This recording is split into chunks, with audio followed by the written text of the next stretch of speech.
Also, this time I was trained at this application. Also, one of the things that after lecture we will be having a question and answer period. So you might have a question and answer. Come on,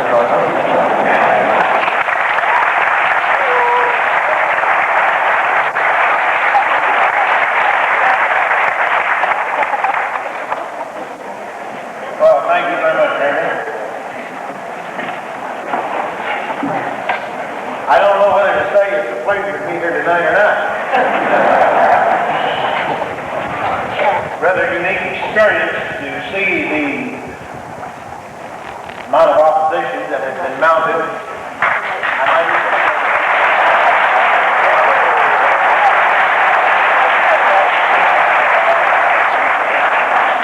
I might even say hysteria that has been generated.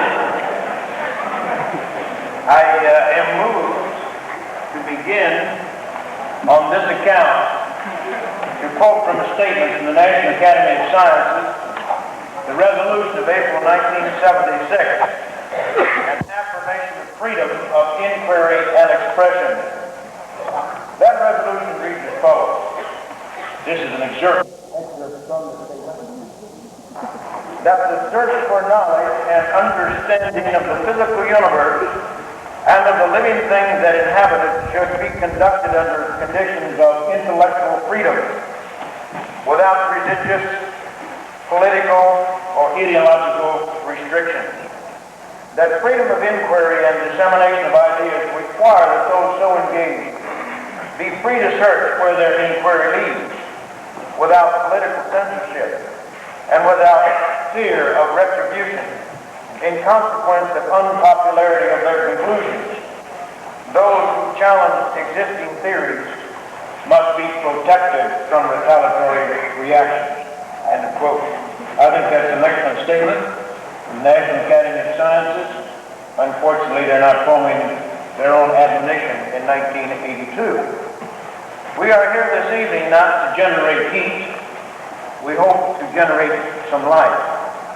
Of course, we realize that heat is one of the byproducts of light, and it may be as a consequence that there'll be some heat generated here this evening. But I come to you in a different spirit. One, we sit down and we talk about a lot of things, very calmly and rationally, and we are willing to consider alternatives. Those who claim to be the most liberal are those who claim that we should be open to alternatives. We should be broad-minded, that we should consider other points of view and listen calmly and carefully to those points of view. So we hope that that is the spirit here tonight, whether you agree with this point of view or not. There are hundreds of millions of people who hold this view, and there are literally thousands of scientists who hold this view. And so we want to present that view tonight for you, the students, particularly for the students. Some of the objectives of education is to challenge students to think, to look at all the available data, to consider alternatives, to consider the implications and the consequences of the theory or theories, and then make up your own mind what you want to believe. And so that is what we want to try to do here tonight, present the evidences, some of the evidence as we see it, on the subject of origin. We realize that we are in a minority position. That's all right. Scientists have been dreadfully wrong in the past. Someone has said, how can 50 million Frenchmen be wrong? But it's possible. This happened in science in the past. While this is a minority view, it's a growing minority. And we believe that when all of the evidence is considered, that our position is based upon the best available evidence and is a far better means of correlating and explaining the evidence related to origin than is the concept of evolution. I couldn't help but glance through this piece of literature here, Can Creationists Be Trusted? The object of this piece of literature is to charge me with quoting out of context Let me point out two things on this piece of literature. Notice that when I begin to quote Thomas Huxley, I begin by saying no less a condensed evolutionist than Thomas H. Huxley is not it. I immediately put it in context. He is an evolutionist. I say so, very frankly. I do not try to make this man into a creationist. I very definitely say the opposite is true. Furthermore, what I'm quoting him is saying that given a deity, then such and such follows. That's very reasonable. There's no a priori reason to reject that, given God, the existence of God. Now, if you don't believe in God, if you don't believe in the existence of God, that's your God-given right.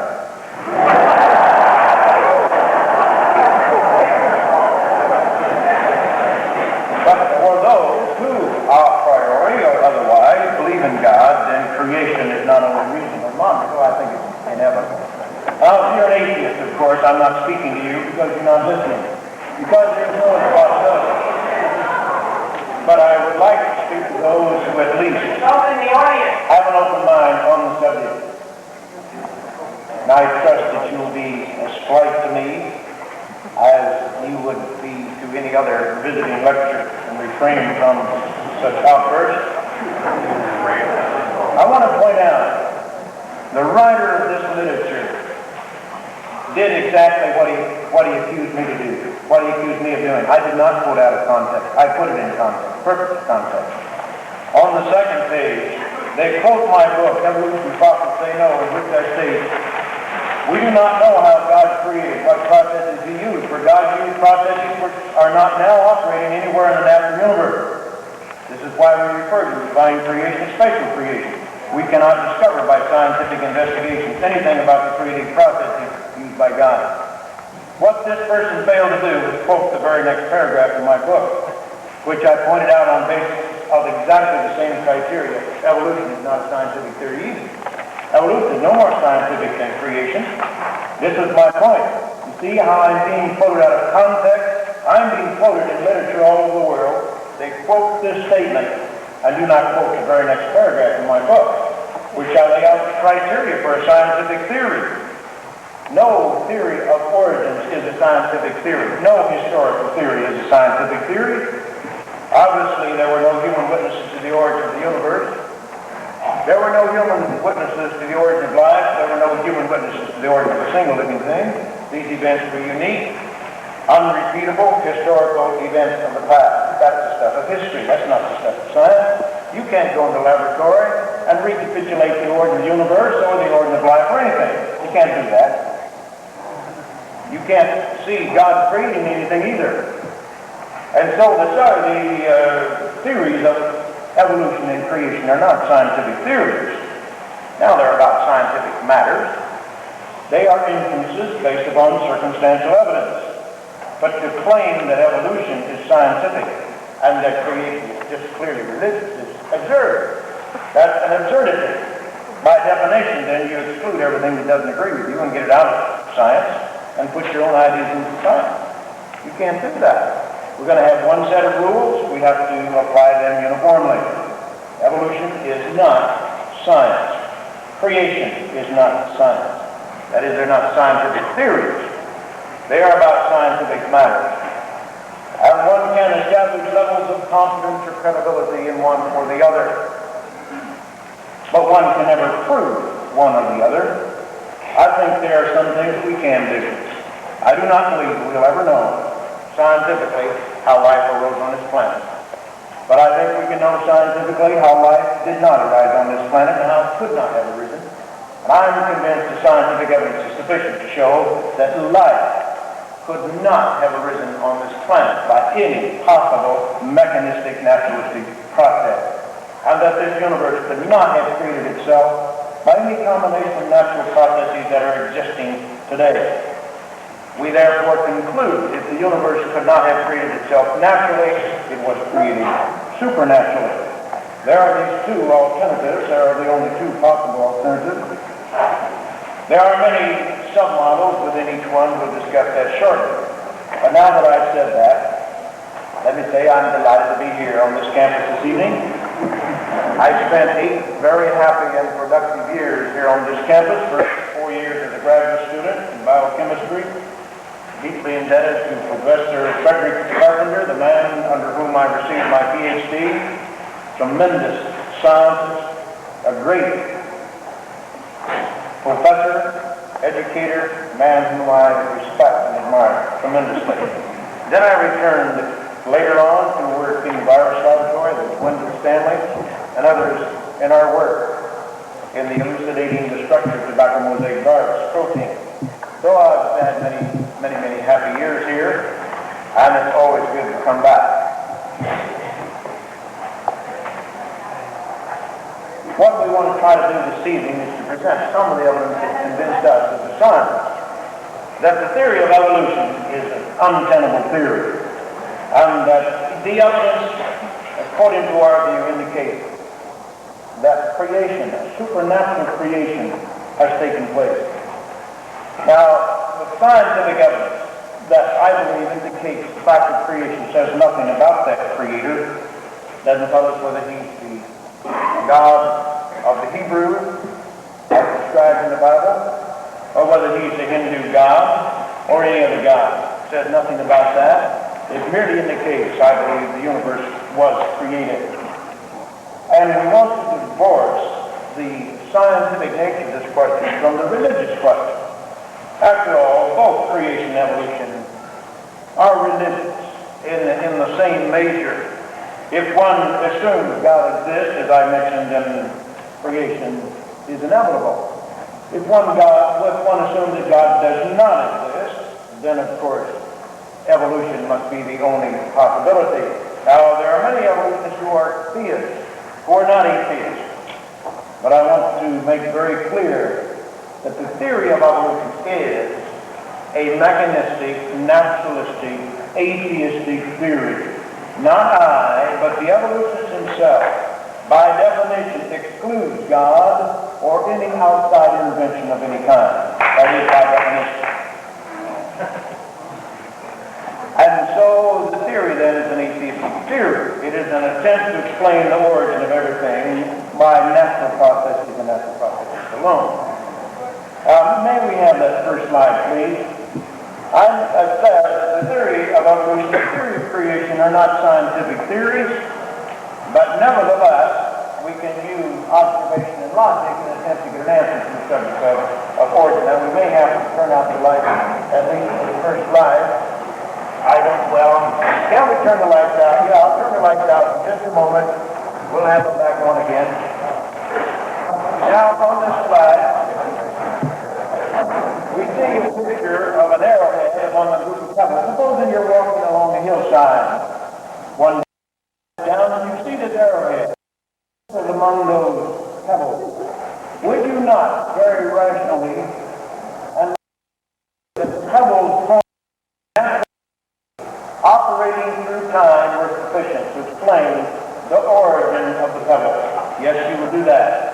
But would you not, on the other hand, very logically and reasonably conclude that the arrowhead was created? There was an arrowhead maker. Now, you have never seen the arrowhead maker, and you never will. But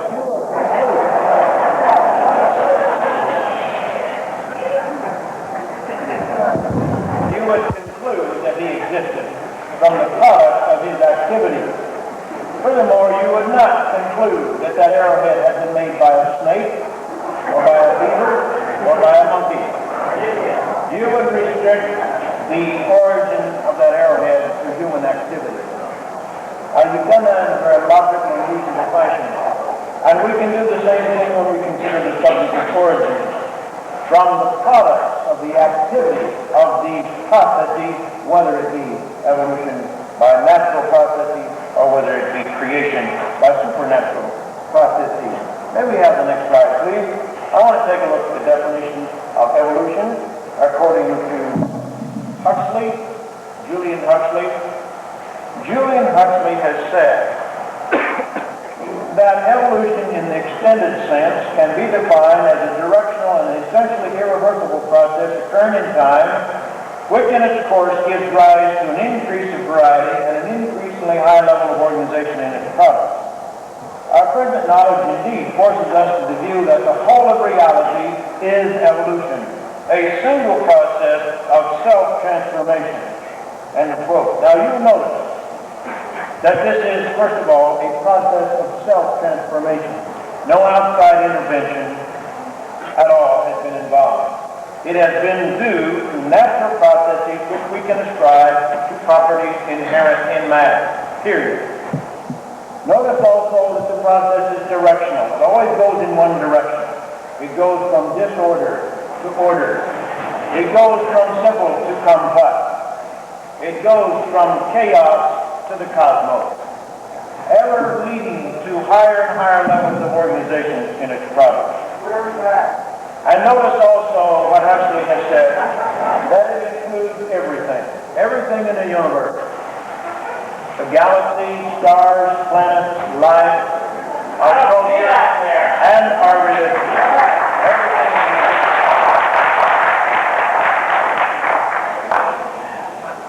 You saw what the guy thought, huh? Yeah.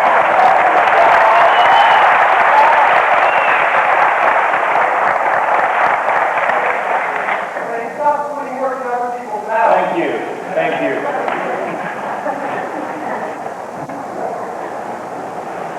So we see what is meant by the theory of evolution. I am referring, of course, to the particles to people theory of evolution, the molecules to man theory. I sometimes call it the Gish theory of evolution. And we're talking about this general or process. Now, there, of course, within this model, there are many submodels. This is just a general model. This doesn't distinguish between the neo-Darwinian or synthetic theory, punctuated equilibrium, or the hopeful monster mechanism of Richard Goldschmidt, who was a professor on this campus a number of years ago, and Lamarckianism. There's been a rebirth of Lamarckianism in the last few years, and so there are these various submodels. Even Immanuel Velikovsky, sort of a hopeful monster mechanism. And then we have the creation model, which also can be described in such general terms. According to the creation model, the universe could not have created itself by any natural processes. The universe is not an isolated system, but there is something external to the universe, and therefore supernatural, that was responsible for its origin. I prefer to refer to this creator as God, if you will pardon that expression. God created the universe. He introduced a high degree of order and complexity within the natural universe. By direct acts of creation, he created the stars and the planets and the galaxies, our solar system. He created living things on the planet, and the basic kinds of creatures were each separately created. So that we have the separate kinds, the basic types, were each separately created. They have not arisen from a common ancestor. We, for example, might refer to the dog kind. We have many varieties of dogs, which man has derived from the mongrel dog, from the 4-pound Chihuahua to the 180-pound Great Dane. But they're all part, of course, of Canis familiaris, the dog. Furthermore, the dog, on occasion, although he does not ordinarily do this, but occasionally the dog will interbreed with coyotes of the genus Canis, the Canis lupus the wolf, and with jackals, and produce fertile offspring. We think it's reasonable to conclude, then, that these various creatures are part of one created kind, that God, when he created each kind, created sufficient gene pool or genetic variability to give rise to these varieties in order to enable each kind to adapt to a variety of conditions and to continue to multiply through various parts of the world. We think that's a reasonable conclusion. But what we're saying, there is no evidence, either in the present world or in the world of the past, that cats and dogs arose from a common ancestor.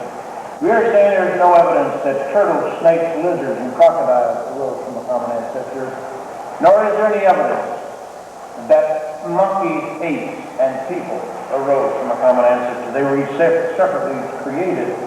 Now that's the basic creation model. Within that model, there are a number of sub-models. There's the progressive creationist, who assumes that the Earth is billions of years old, that God created the solar system, maybe 4.5 to 5 billion years ago, that He created life, the most simple forms of life, 3 billion years ago perhaps. The complex invertebrates which abruptly appear in the fossil record, that He created these complex invertebrates about 600 or 700 million years ago, that He created fishes maybe 50 to 100 million years later, and then amphibians, reptiles, and finally man about, maybe several 100,000 years ago, something like that. Then there are the other view, which couples catastrophism, a catastrophic view of the Earth's history, with a recent creation, taking into consideration various physical processes which seem to indicate that things could be young, and coupling that with the possibility of a worldwide catastrophes, which I see some of them popping up even on this campus in the last few years. Not a flood, but an asteroid. We seem to be going back to the legitimacy of worldwide catastrophes. I think that's interesting. But there are various views. Now what I want to do tonight is to present the general theory and the evidence for it. The time when this took place and so forth are interesting and important questions. But I believe the critically important question is, how did the universe come to be? How did living things arise on this planet? Were they created, or did they evolve by some natural process? That's the question we want to deal with here tonight. Now, first of all, I want to look at the evidence based upon probability laws. I think this is very interesting evidence, and I've had some most unusual replies to this evidence. Someone might sit here tonight and calculate the probability that all 600 of us, how many here would be in this auditorium tonight. And by the time you got to 2 or 3 or 4 or 5 people, you'd find out it's impossible, that we really couldn't be here, and yet here we are. And so you see, anything is possible.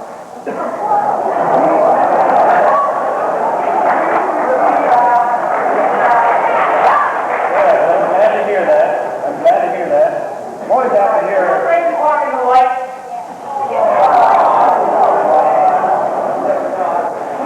I'm glad to hear that, because you see, the reason 600 of us are here tonight is because precisely not one of us got here by chance. If we had to get here by chance, that's the only way evolution has to work. You're right, not one of us would be here. But you see, we didn't get here by chance, did we? No, we did not. Yes, all right.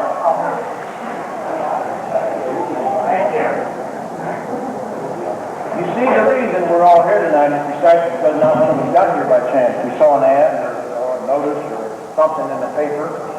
We made an intelligent decision, or otherwise.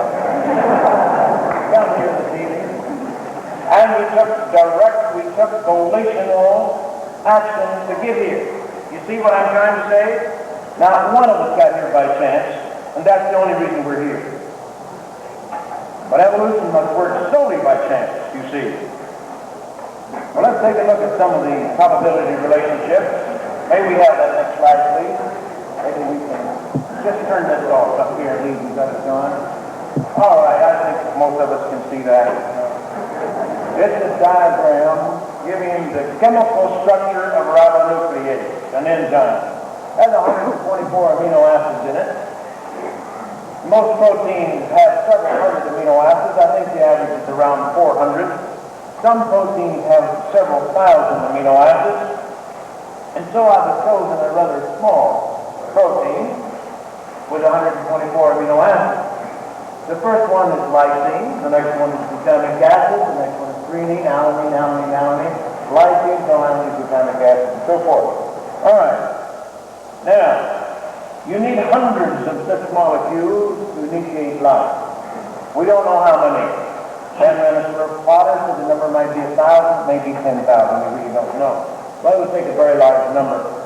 Furthermore, since the ocean contains 350 million cubic miles of water, anything that ever made any contribution to the origin of life you'd have to have billions of tons of each one of these molecules, literally many billions of tons. you dump a bucket of sugar into the ocean, you're not going to be able to taste it. You have to have an immense quantity of sugar in the ocean before you can taste it. Before these molecules could have a chance of finding one another, we'd have to have billions of tons of feet. So we have to try to imagine now how billions of tons each of hundreds, if not thousands, of protein molecules, DNA and RNA molecules arose by chance. Now, we realize that if you're going to make a message in any language, you have to arrange the letters in precise order. To do that, then you spell words, you arrange the words in a certain order in a paragraph and so forth. Now you have a message. You have instructions on how to proceed, perhaps, or something like that. Now, of course, you realize the ink in the paper didn't generate the message or the language. This was imposed from the outside. Human beings had already decided what the language would be, but then even after that is done, someone has to sit down and arrange these letters in precise sequence. Now, you know, if you gave a sheet of paper to a monkey and let him type away, it just type nonsense. Monkeys are just dumb things, and they don't know how to arrange anything in any order. Well, chemistry and physics, they're just dumb things too.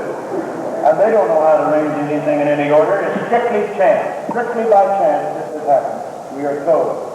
Well, let us try to calculate the probability of getting one single molecule of one single protein, okay? Well, let us assume that it has 100 instead of 124. That makes it a lot easier for the mathematics.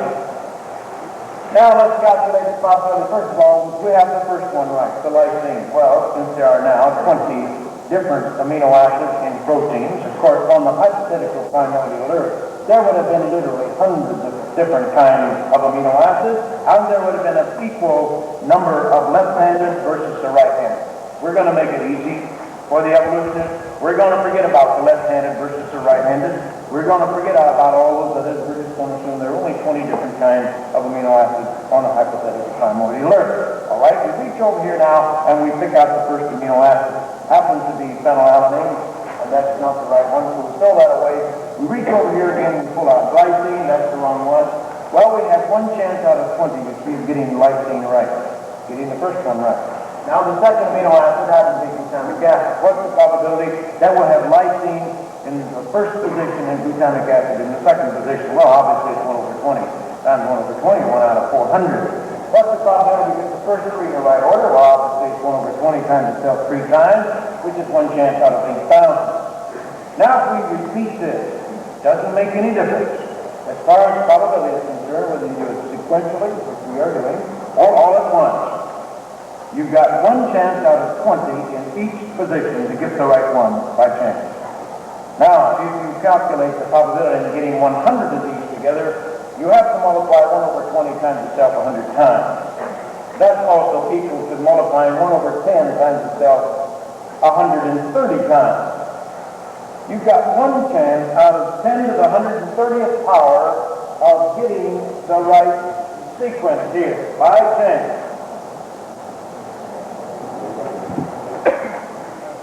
One chance out of 10 to the 130th power of getting the right one. Well, you say it might happen, we have billions of years.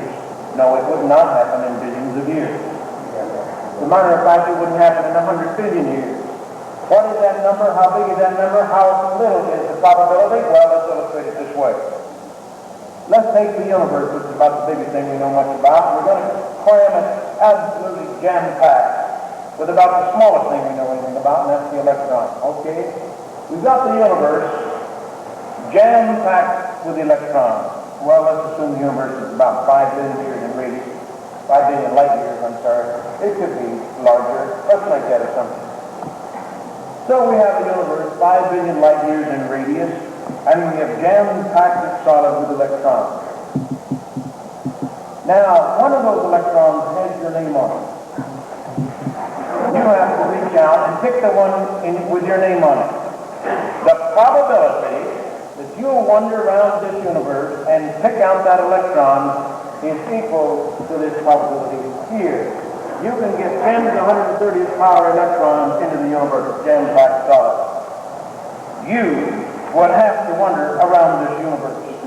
for trillions times trillions times trillions times trillions times trillions of years, there wouldn't be a ghost of a chance you'd ever picked out that electron. Not a ghost of a chance. The probability you're going to get one single molecule of one single protein with 100 amino acids in it is equal to that probability. Now, of course, there's some shuffling around that we can do with these molecules. I know that. I understand that. But you cannot just do this endlessly. There are certain limitations. And we'll take all of those into account. And we find that in assuming the universe to be 20 billion years old, assuming that there's 100 billion galaxies, and each galaxy has 100 billion stars, and each star has a planet like the Earth, and the universe is 20 billion years old, you wouldn't have a chance of getting a single molecule like that in the entire universe in 20 billion years. The next slide, please. Here is the ladies and gentlemen, I hope you forgive me for this for a moment. I want to turn off the light so we can see this. Now I'll turn it back on again. Here's an article from the Daily Express of London, August 14th, 1981. Two skeptical scientists put their heads together and reached an amazing conclusion. There must be a God. Now that wasn't quite an amazing conclusion to me, but it was to these two scientists. Well, these two scientists have been lifelong atheists. One of them is Sir Fred Hoyle, the British astronomer. I don't need to explain who he is. He's long been known as an anti-theist. His colleague and friend, they worked on this independently, Professor Chandra Wickramasinghe, professor and chairman of the Department of Applied Mathematics and Astronomy at University College, Cardiff. And in this article, Professor Wickramasinghe identifies himself, or he says he had been, a lifelong Buddhist atheist. He says in that...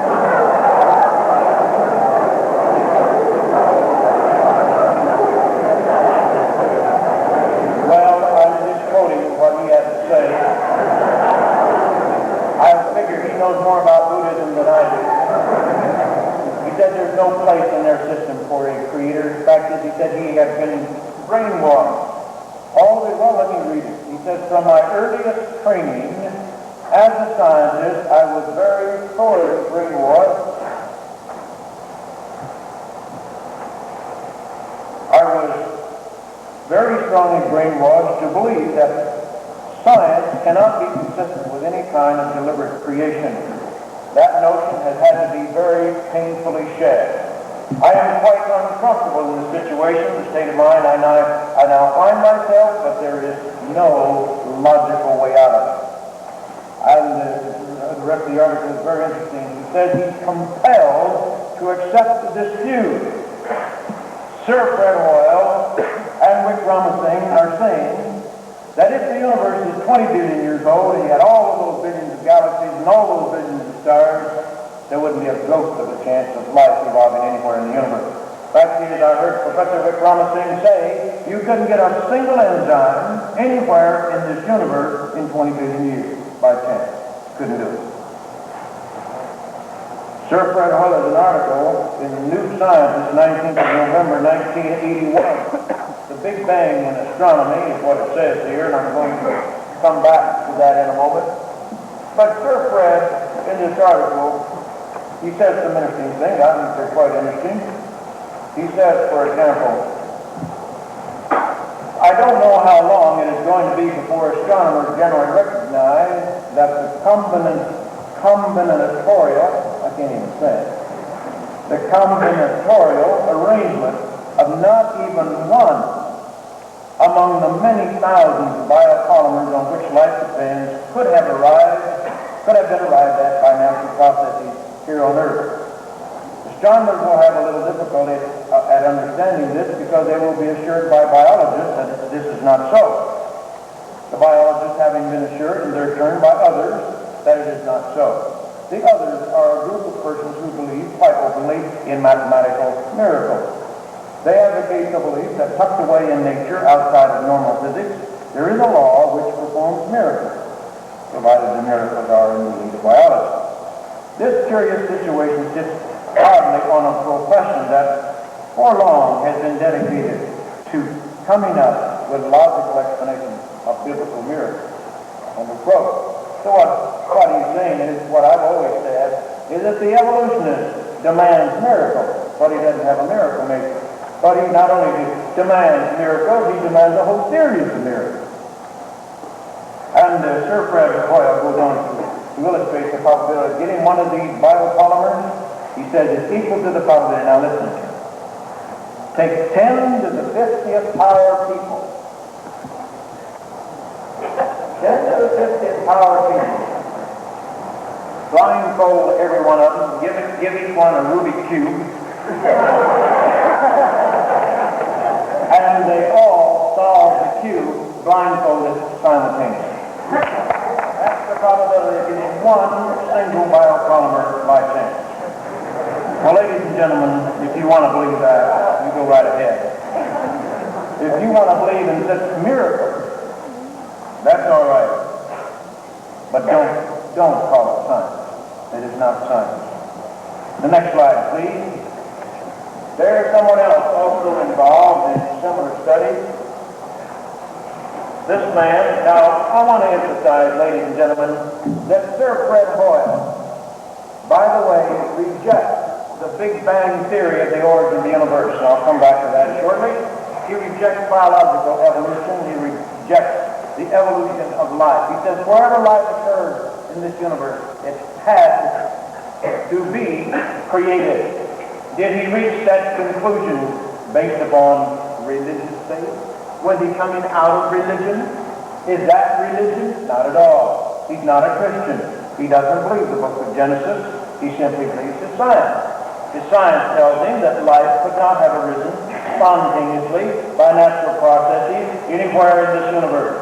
Therefore, he rather, I believe, logically concludes it had to be created supernaturally. Now here's someone else who reached certain conclusions, not because of religion at all.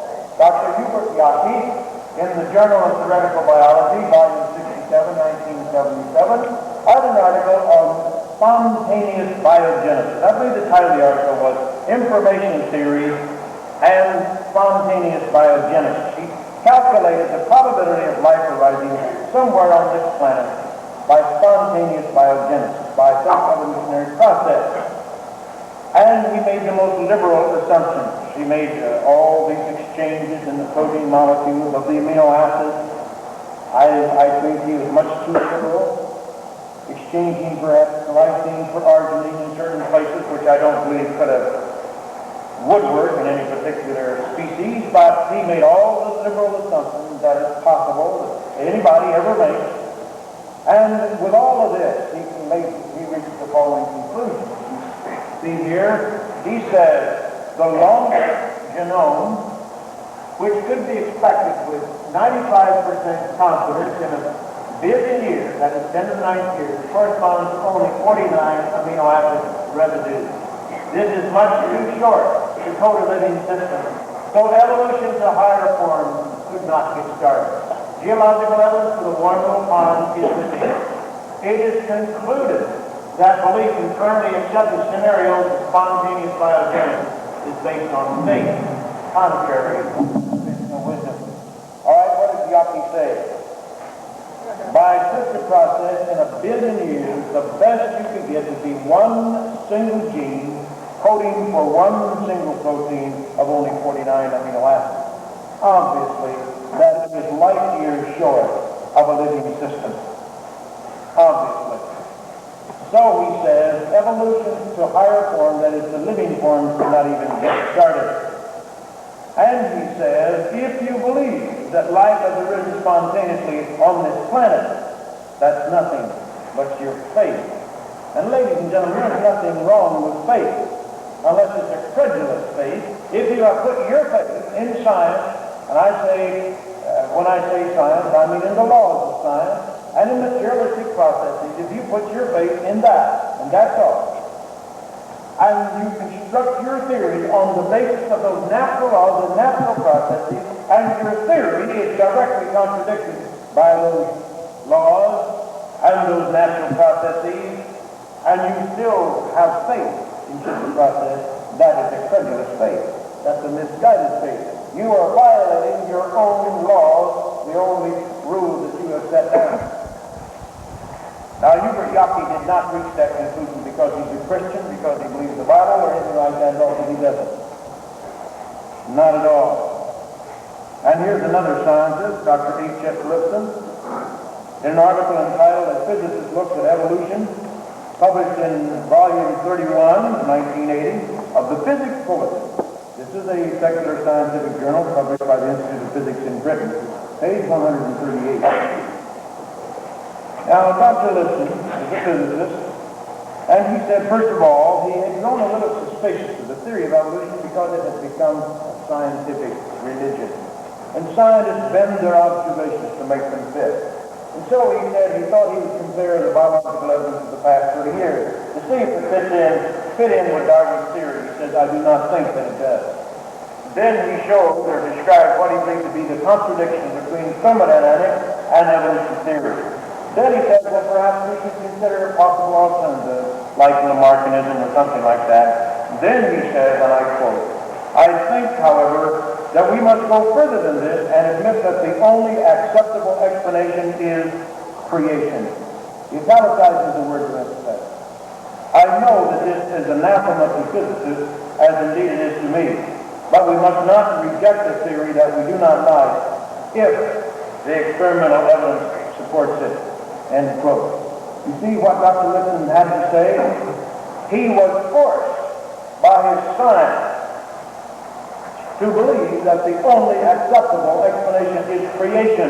Was it religion? Oh, no, not at all. As a matter of fact, he said he didn't like the idea. It was anathema to him, but he said he didn't think we should reject the theory we do not like if the experimental evidence supports it.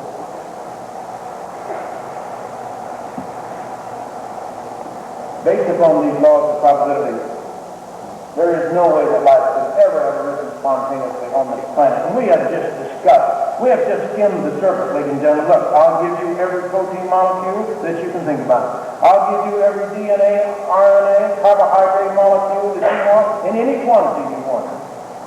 Put it on this earth and you'll still not get a living thing. There's no way, there's no tendency for those molecules to get together and start cooperating in any meaningful system. We will see the process works in exactly the opposite direction. Just a couple of statements. Whether you think that I'm quoting out of context, I always like to give the reference. This is from New Scientist, a letter to New Scientist, August the 21st, 1980, page 611, from Sir Herman Bondi, a British astronomer. He said, as far as I know, he's an evolutionist.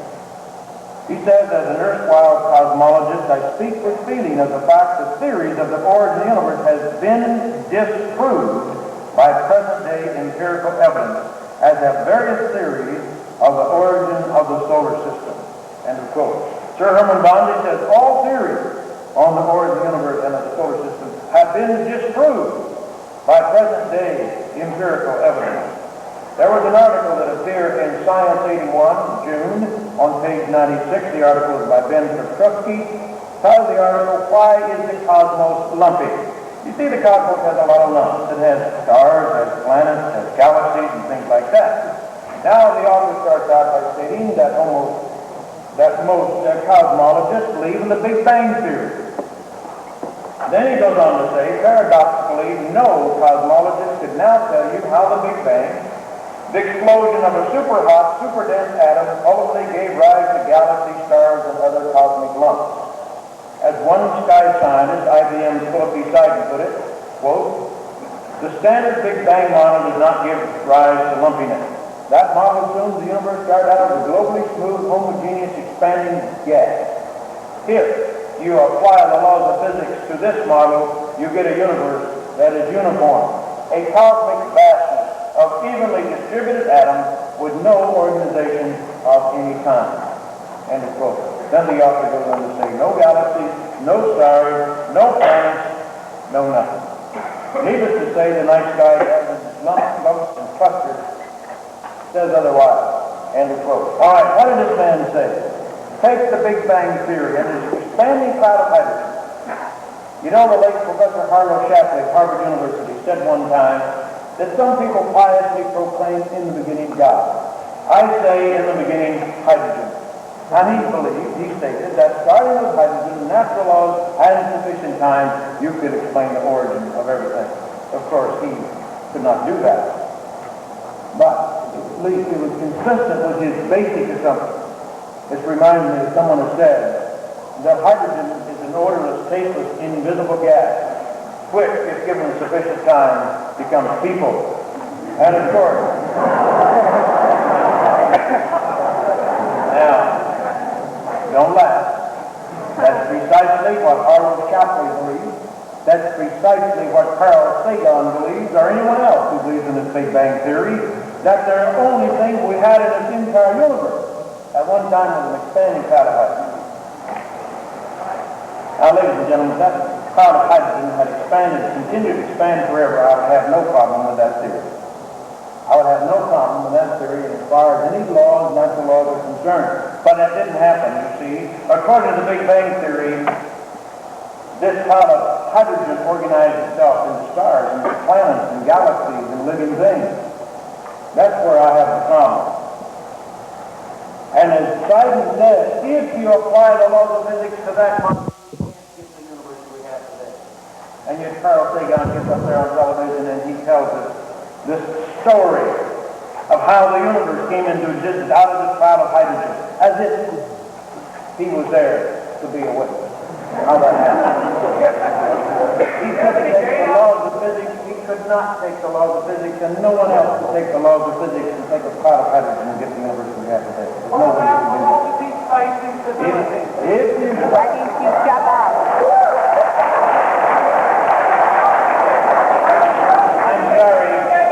I'm sorry. I didn't hear that. I'm not going to ask you to repeat it.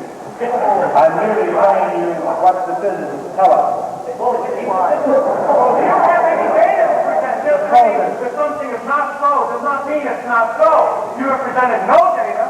You have presented no evidence. Why didn't you say something? You get your own.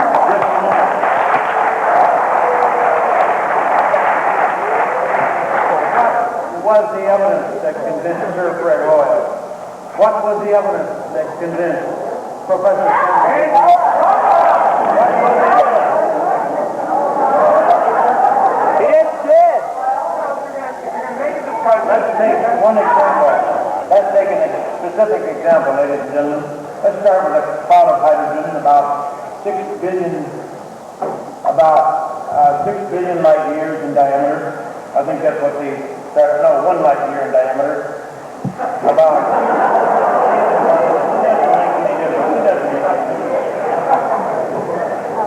a trillion light years in diameter at 100 degrees Kelvin.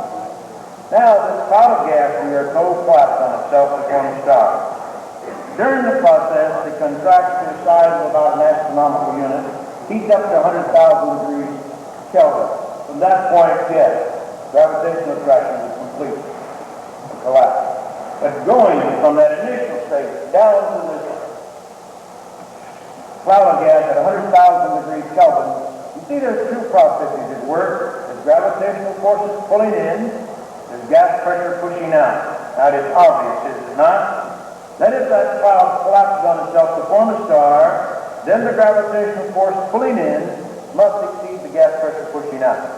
Or the gas will never collapse on itself. Well, it just so happens, when you make the calculation, you find that the gas pressure pushing out exceeds the gravitational force pulling in by 50 to 100 times. And there's no way that cloud of gas will ever collapse on itself. That is what Dr. Poseidon is saying. Apply the laws of physics, you'll never get the universe that we have today. There's an article by A.T.W. Cameron, I think it's 1975 in Scientific American, on the origin of the solar system. He was discussing this problem. And he said, of course, the gas pressure pushing out generally exceeds the gravitational force pulling in. There's no danger of the cloud of gas collapsing on itself. However, he said, should we have a nearby supernova, or perhaps some interstellar magnetic process, it would provide the push needed to cause the cloud of gas to collapse on itself. Let's assume that this is true. I doubt it, but let's assume that it's true. You see, he hasn't explained the origin of stars at all, has he? Because in order to have a supernova, you've got to have a star. In order to have interstellar magnetic processes, you've got to have a star. So you've got stars, you have to have a star to make a star. And that doesn't solve the origin of stars at all. But Dr. Cameron admitted, however, that a star will never form by itself. It's physically impossible. And that physical impossible, it's got to have some outside help. And there is no outside help to start with, unless God did the work. And so we are just saying that it is totally impossible. The stars in this universe could have formed themselves, and I'm doing some other considerations on that particular aspect. Now, ladies and gentlemen, it's not what we don't know that's the problem, and that's just often the charge. Oh, you creation. You're always, 100 years ago we thought television was impossible, we'd never go to the moon, but we've done it, you see. That was in our state of England, you see. Ladies and gentlemen, it's not what we don't know, it's what we do know. That's the problem. It's the laws of thermodynamics that we do know. It's the laws of probability that we do know. It is the laws of physics that we do know. That's the problem, not what we don't know. And in the light of what we do know, this universe could never have created itself naturally. And there are some other problems with this idea. You see, if, as Huxley has said, and as the theory tells us, everything went from disorder to order. We started with some things that are very simple. We started with a big bang and an explosion. Certainly doesn't generate order. And sometime later, we had nothing in this universe but hydrogen. Now we have human beings with 30 trillion cells in our bodies, 12 billion, which are found in our 3-pound human brain with 120 trillion connections. And of course, our eyes are unbelievably complex. You see, if all of that has happened, if hydrogen has converted itself into people, then there must be this intrinsic ability for matter to transform itself from disorder to order, from the simple to the complex, from chaos to the cosmos. That is what we as scientists must have observed, and today we would have some natural law or natural laws to describe such an inherent ability of matter. Obviously.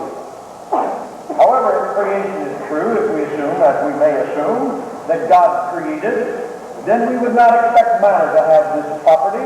If anything has happened since creation, it could only lead to a downward process, yes. We might, in our present state of the universe, note some deteriorative process, some process of decay or something like that. But we would not expect, we would not predict that matter would have an inherent ability to promote itself to higher levels of organization. Well, let's go out there in the real world and take a look. Let's take a look at the real world, ladies and gentlemen. And I'm not talking necessarily talking about a law, although I will refer to the law, the second law of thermodynamics. I will refer to this, but let's just go out there in the real world and see what's going on. You know, science, ladies and gentlemen, it's just common experience. That's all people do. They just go out in the world and look around and see what's going on. They try to explain it. Well, what's going on out there in the world? Is there this intrinsic process of disorder to order? Do things go naturally in that direction? What direction do things go naturally? Let's take a look, shall we, ladies and gentlemen? Let's take a look at the next slide.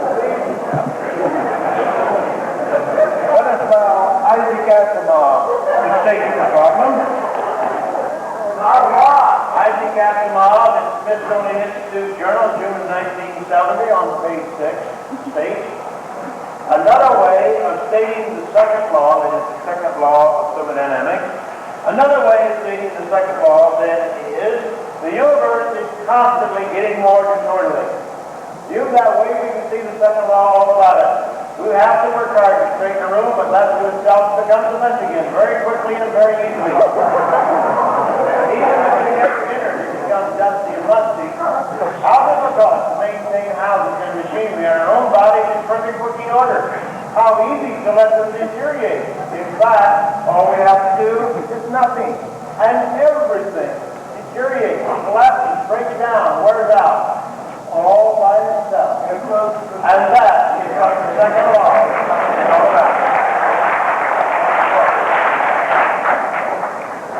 All right, ladies and gentlemen. the natural process in this universe today.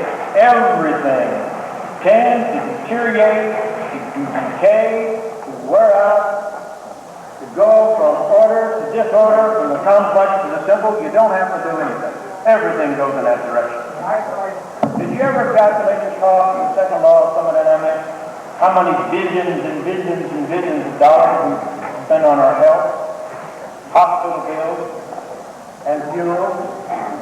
Have you ever calculated how much money you spend on maintaining your houses, your automobiles?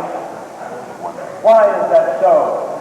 Because everything naturally tends to go in that direction. That is from the level of the universe, because clusters of galaxies are dispersing. Stars are burning out their fuel. Our sun is exhausting billions of tons of fuel every second. And that's true of every star in the universe. And unless God intervenes, then this universe is going to die. That's the certain destiny of this universe. It is going to die. Everything will grow cold and dark, and all activity will cease, and the universe will be absolutely dead. And this is true of everything else. It's true of our bodies, it's true of our machines, and it's true of atoms. Everything tends to go in that direction. As a matter of fact, the process is so universal, so unfailing, it's been formalized as a law of science. This is a law. There are no exceptions. The tendency is always in that direction. Now, let me ask you a question, and nobody has ever answered this question. If the natural laws and natural processes which are now operating in this universe are leading inexorably to its destruction, and if these natural laws are all there is and all there ever has been, then by what means of tortured logic can you assume that these very same natural laws and natural processes which are now destroying the universe created it in the first place? Recollapse. Would you explain that? No, recollapse explains nothing. When you collapse, you have destroyed everything that you have. That doesn't create anything. That's no answer. And astronomers have concluded that this universe is not going to collapse anyhow. It's an open universe, as they say.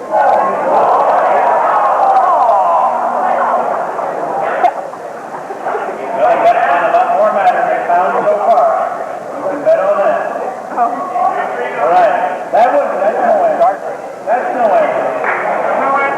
That's absolutely no answer at all. Collapse of this universe would not create any order. It would smash everything together, supposedly.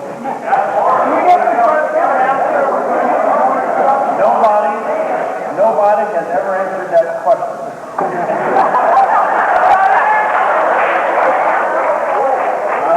I'll ask the question again. The natural laws and natural processes which are now operating in this universe are destroying the universe. They're destroying all order and complexity within it.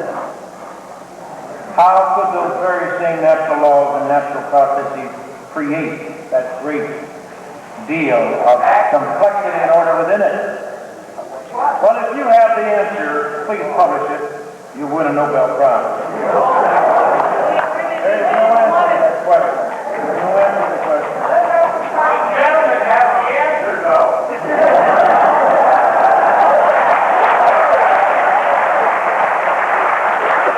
Just a moment. I'll give you an opportunity for the lecture. Yes.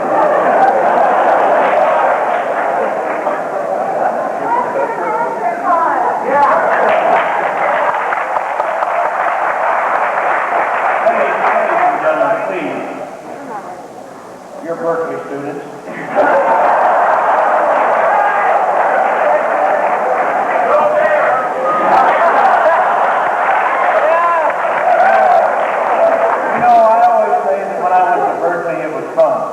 And then it became a riot.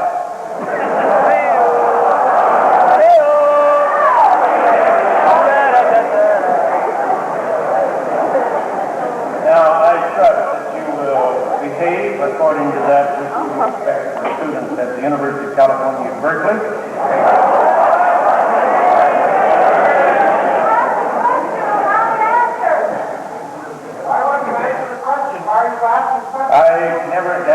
please. When I go to a lecture, Please. I ask the question. We'll have the question asked after the lecture.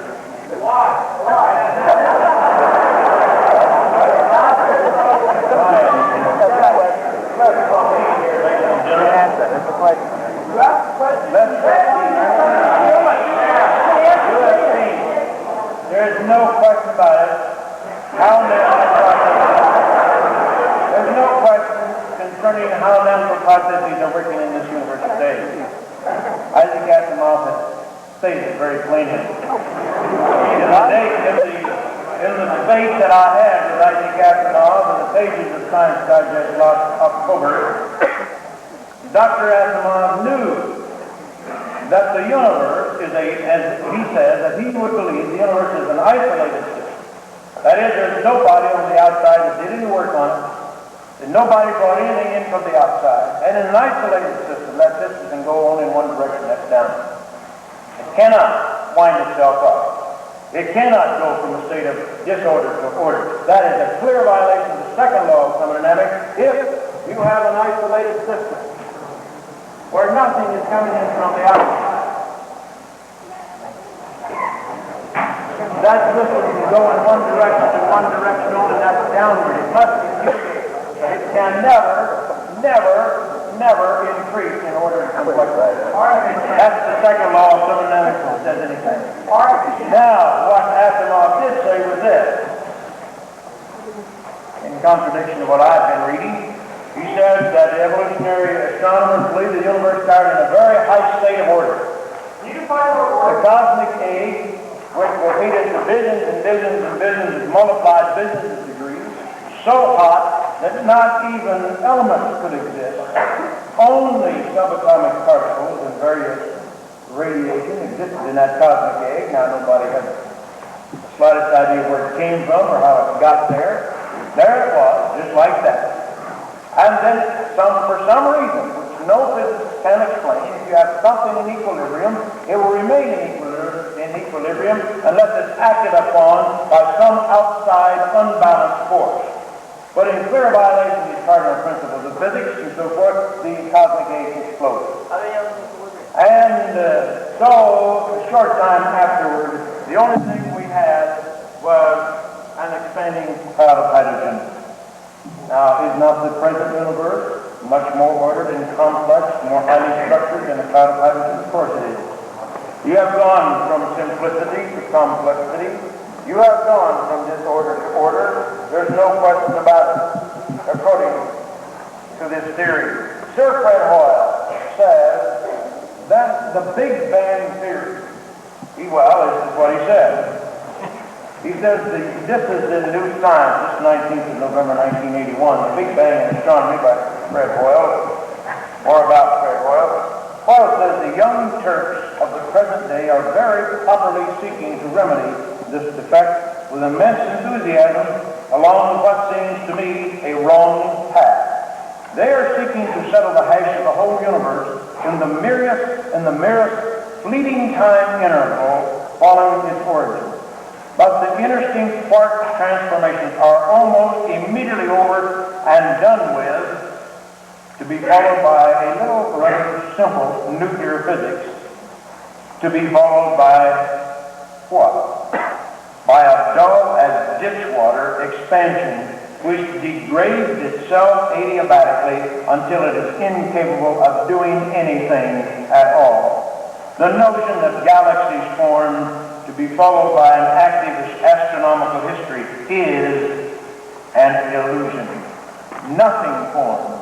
The thing is as dead as a doornail. Well, that's the opinion of one astronomer. Sir Fred Hoyle. He's right. That's a good argument. If you've got this cosmic egg and it's exploded,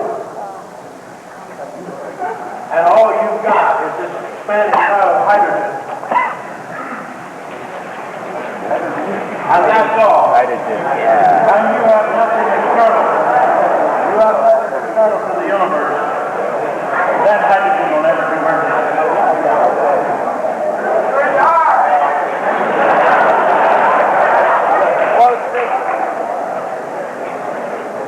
The universe would be as dead as a would ever create the present generation.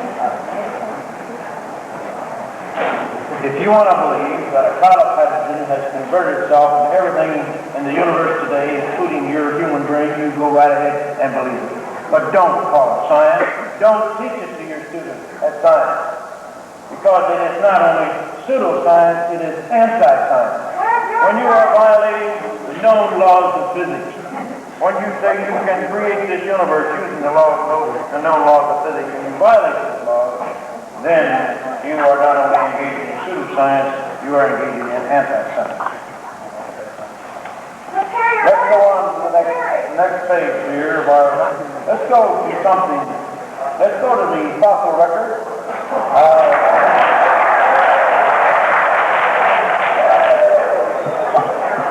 Now, let us take a look at the mechanism of evolution. Ladies and gentlemen, I wish every one of you could read a certain article I've just come across. It's called Darwinism, A Time for Funerals. It's an interview with Norman Macbeth, which appears in the magazine Towards, Volume 2, Spring of 1982. According to Norman Macbeth, and he has talked to evolutionists all over the world, he has been intensely interested in this subject for many, many years. He is saying that there is no theory of evolution, there is no mechanism, and many evolutionists realize this, but they are concealing it from the public and from the school. I wish you could read the article. I know what you're learning. After all, I came up through the public school system too. This theory of evolution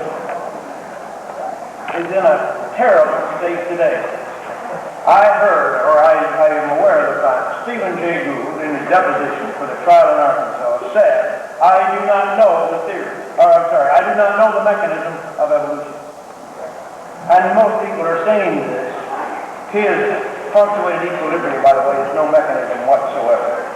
It is not an explanation. He does not know why one species suddenly becomes another. There's no mechanism. And it doesn't answer the real serious problem. It doesn't even address the problem, we will see shortly.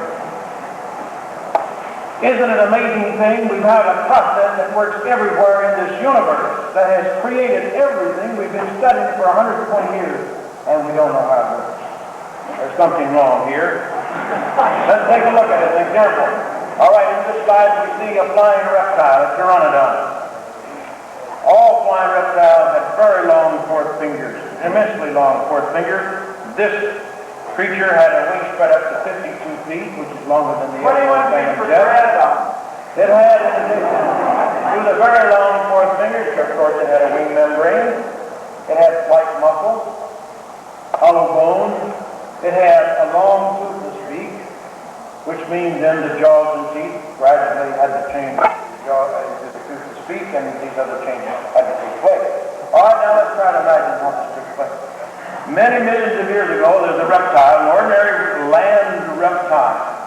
Then, according to the theory, a mutation occurred, an accidental change in the genes of the ancestral reptile, and its fingers, its fourth fingers, got a wee bit longer, just a wee bit longer now. And for some strange reason, this reptile with a wee bit longer finger had some advantage over the original. And as a consequence, he reproduced in larger numbers. We call that natural selection. And he replaced the original. Now we had a reptile with a slightly longer finger. And then some hundreds and thousands of years later, in the meantime, there were all kinds of bad mutations, but finally there was a second good mutation. An accident happened, and the finger got just a wee bit longer again. Again, for some strange reason, this reptile with a slightly longer finger had an advantage over the preceding form, and eventually it replaced it. And we have mutation after mutation after mutation. These genetic mistakes, these accidents, happen, and the fingers continue to get longer and longer and longer and longer. And then at the same time, also by mistake, through these random changes in the genes, these mutations, somehow a wing membrane was generated. Now you understand, when it started out with a little flap of skin.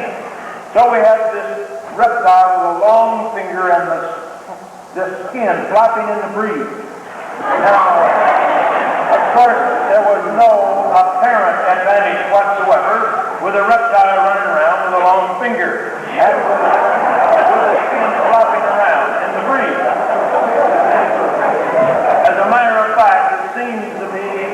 disadvantage for a creature who couldn't fly to be dragging those long fingers around.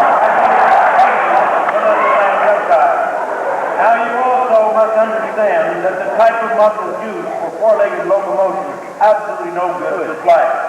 The muscles for flight are totally different, and also now, would you believe it, by mistake, there were hundreds and thousands of these genetic changes, all at random, all by chance, and absolutely mistakes in the genetic material, somehow generated the flight muscles, restructured the muscles, and re-engineered those muscles and turned them into flight muscles. And then, of course, we had to have a flight membrane. The wing membrane also was generated during all of this process. And so we had all that. Of course, every stage now had to be useful. It had to be better than the original because it replaced it. That's what evolution is all about. And at the same time, jaws and teeth were gradually changing into that long, toothless teeth. And finally, after many millions of years of these accidents, we ended up with a pteranodon. Now, if you want to...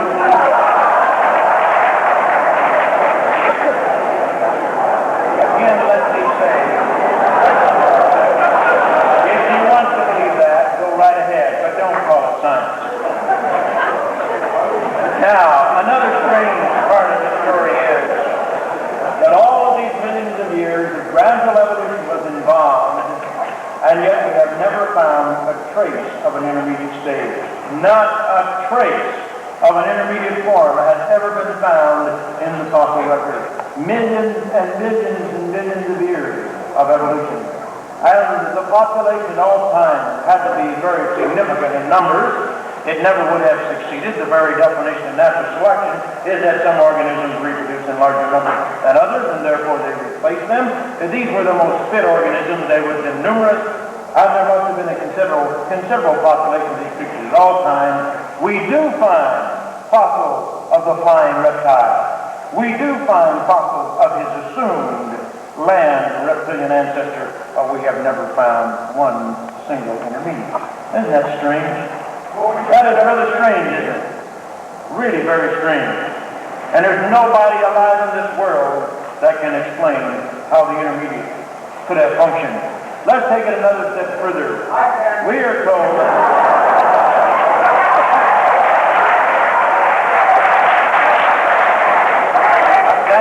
that's just wonderful.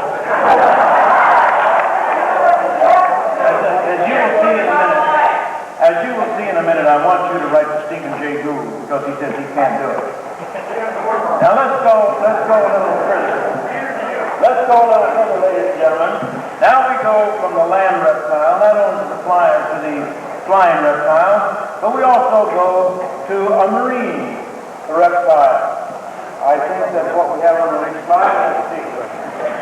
No, I'm sorry. Back up one, please. Back up. Yes. All right. Now, evolutionists say that a land reptile evolved into a land mammal. And then some millions of years later, one of these land mammals evolved into a marine mammal.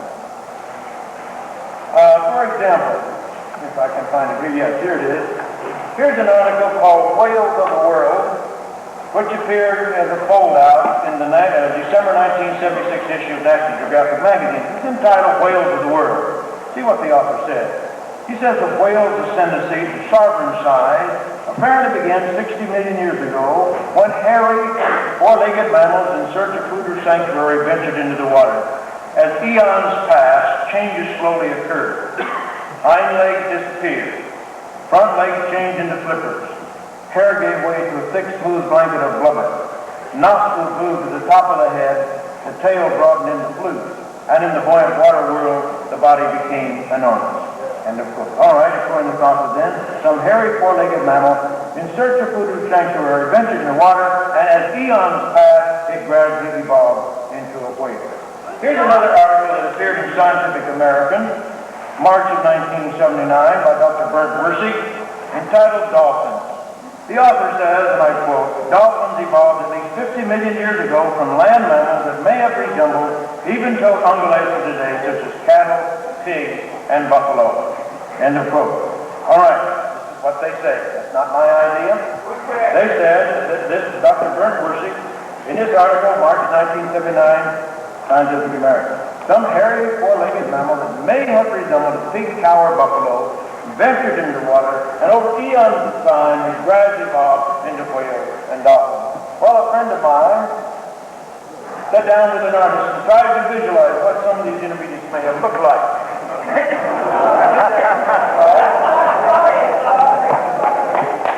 Next slide, please. Well,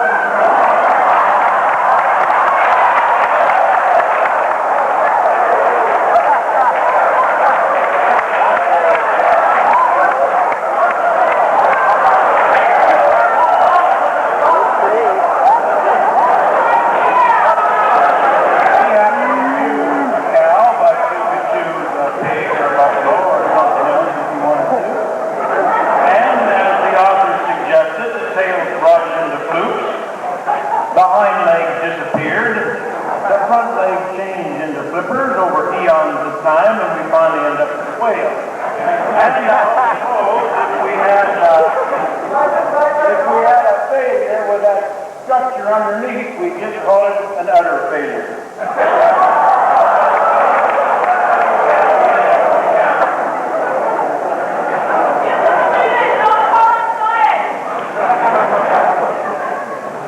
You don't like those ideas. I don't either.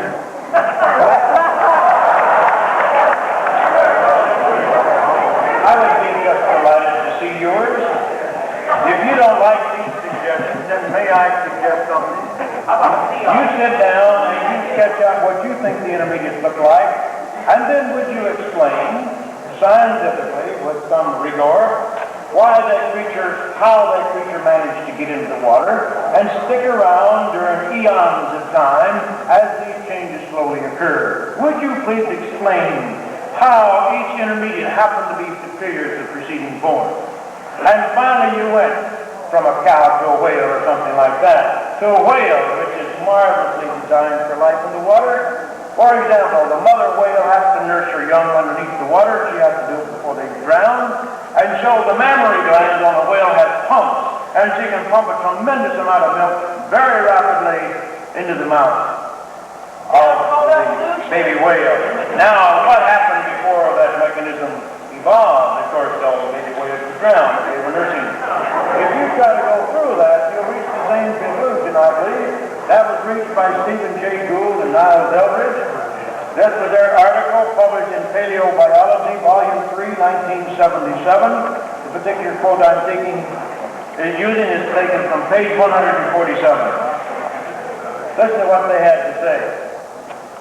Now, these people are evolutionists. They don't agree with me at all. Not on my interpretation of words, but listen to what they have to say. At the higher level of evolutionary transition between basic morphological designs, gradualism has always been in trouble, though it remains the official position of most Western evolutionists. Smooth intermediate between Baupläne, that's a German word, the Baupläne, refers to these basic morphological types, the different kinds of creatures. Smooth intermediates between Baupläne are almost impossible to construct, even in thought experiments. There is certainly no evidence for them in the fossil record. Parenthesis. Curious mosaics like Archaeopteryx do not count. All right. You see what they're saying?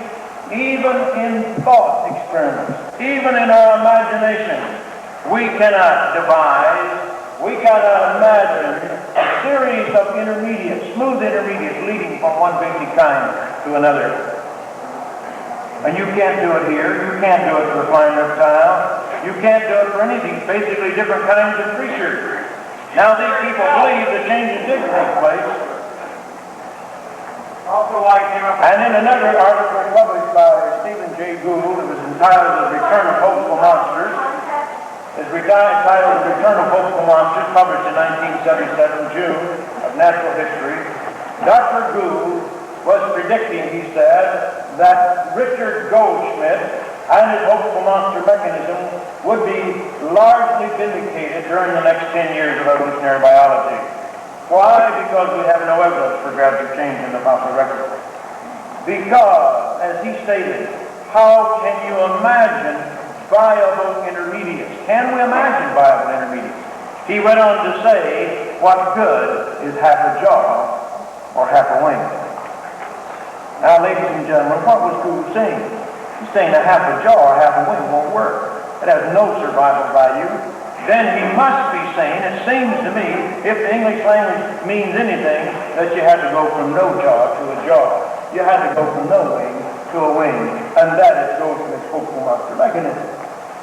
As Goldschmidt said, and I don't care what Gould says in denying that, that's precisely what he said, and I quoted his book directly, and Stephen Stanley quoted the same thing 3 times in his own book about Goldschmidt. Goldschmidt said the first bird hatched from a reptilian egg. Well, of course, that explains why there's no transition point between reptiles and birds, and that's what precisely that Goldschmidt was trying to do with his hopeful monster mechanism. All right, I say, if you want to believe that, you go right ahead and believe it. But it's a fairy tale. It has no relation to science whatsoever. Oh yes, I know. If you say a frog changed into a prince instantaneously, that's just a fable. I agree. But if you say a frog changed into a prince and it took 300 million years, that's supposed to be science. I don't believe there's any science to it. I don't think you can take a myth, add 300 million years and change it into science. It is nothing but myth. There is no basis for it. Nobody, as Stephen J. Gould said, you can't even imagine what these intermediates may have looked like. And yet all of this is supposed to be taking place. Well, let's take a look.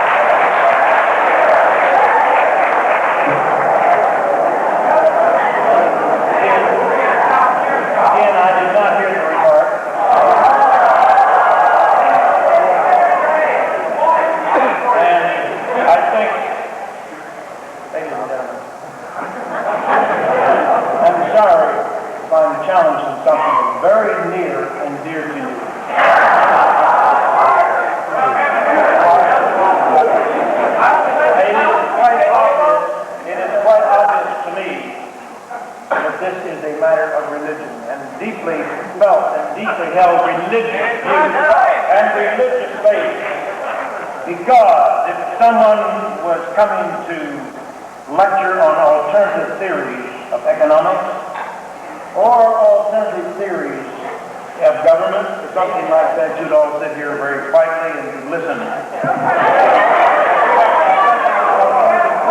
Of origin. We are discussing alternative theories of origin and the possibility that God created, and that is a challenge to many of your religious views. I realize that. Well, let's persevere here and go on to our fossil record. Here's an interesting article that appeared in Newsweek. Well, let me say first of all, ladies and gentlemen, that according to the theory of evolution, millions of species have evolved on this earth during the last 3 billion years. Hundreds of millions of years have been involved in our origin from a single-cell organism. During that time, an almost unnumbered or unimaginable number of intermediate stages have existed during all of that time. It took, they think, about 2 billion years for a single-cell organism to evolve into the complex invertebrates. It took 100 million years for one of these invertebrates to evolve into fishes. It took millions of years for fishes to evolve into amphibians and so forth and so on, until man has arrived on this planet 3 billion years later. Now, of course, during that time, there would be billions times billions times billions, and maybe times billions again, of all of these intermediate forms that must have lived and died during that vast stretch of time. And if that is the case, then it seems to me our museum should be overflowing with undoubted transitional forms. There would be no question, there would be no debate, there would be no doubt about this process of evolution. There would be no question. There would be no lecture of this kind. There would be no Institute for Creation Research. There would be nothing of that kind. The fact of evolution would be unchallenged. Isn't that true? Isn't it true? If man has evolved over 3 billion years, we've come from one little single-cell organism and we are all related. There would be thousands and thousands and thousands of undiagnosed. Right now in our museum, we have 250,000 different fossil species. 250,000. Calculate the probability you're going to find 250,000 fossil different species without finding trainloads of transition forms. Yeah, there was a vast number of transition forms. Ladies and gentlemen, please, may I just ask you to be courteous? Here's an article that appeared. Here's an article that appeared in Newsweek on November 3rd, 1980. Is man a subtle accident? That's the question. Why would they ask such a silly question? Of course man is a subtle accident, is he not? Are we not here as a result of chance from a cloud of hydrogen? Did not Lauren Isley say that man is a product of millions of DNA accidents scattered over billions of years of time? Did not Carl Sagan say, here we are today, brains and all, as a result, I believe, of the deaths of millions of slightly maladapted organisms? Why would they ask such a silly question? Well, they go on to say, the missing link between man and the apes, whose absence has comforted religious fundamentalists since the days of Darwin, is merely the most glamorous of a whole hierarchy of phantom creatures. End quote. Notice what it says. These transitional forms, these intermediates, are phantom creatures. Phantom creatures, ladies and gentlemen, is something which is a figment of the imagination. It's something you can't put your hands on. They are phantom creatures. The article goes on to say, the more scientists have searched for the transitional forms that lie between the species, the more they have been frustrated. Here is a statement by David Woodruff in Science, volume 208, 1980, page 716. He is reviewing a book by Stephen Stanley on macroevolution. He says, Darwin and most subsequent authors, including George Gaylord Simpson, have held that most evolutionary transitions occur within established lineages by phyletic gradualism guided by natural selection. But fossil species remain unchanged throughout most of their history, and the record fails to contain a single example of a significant transition.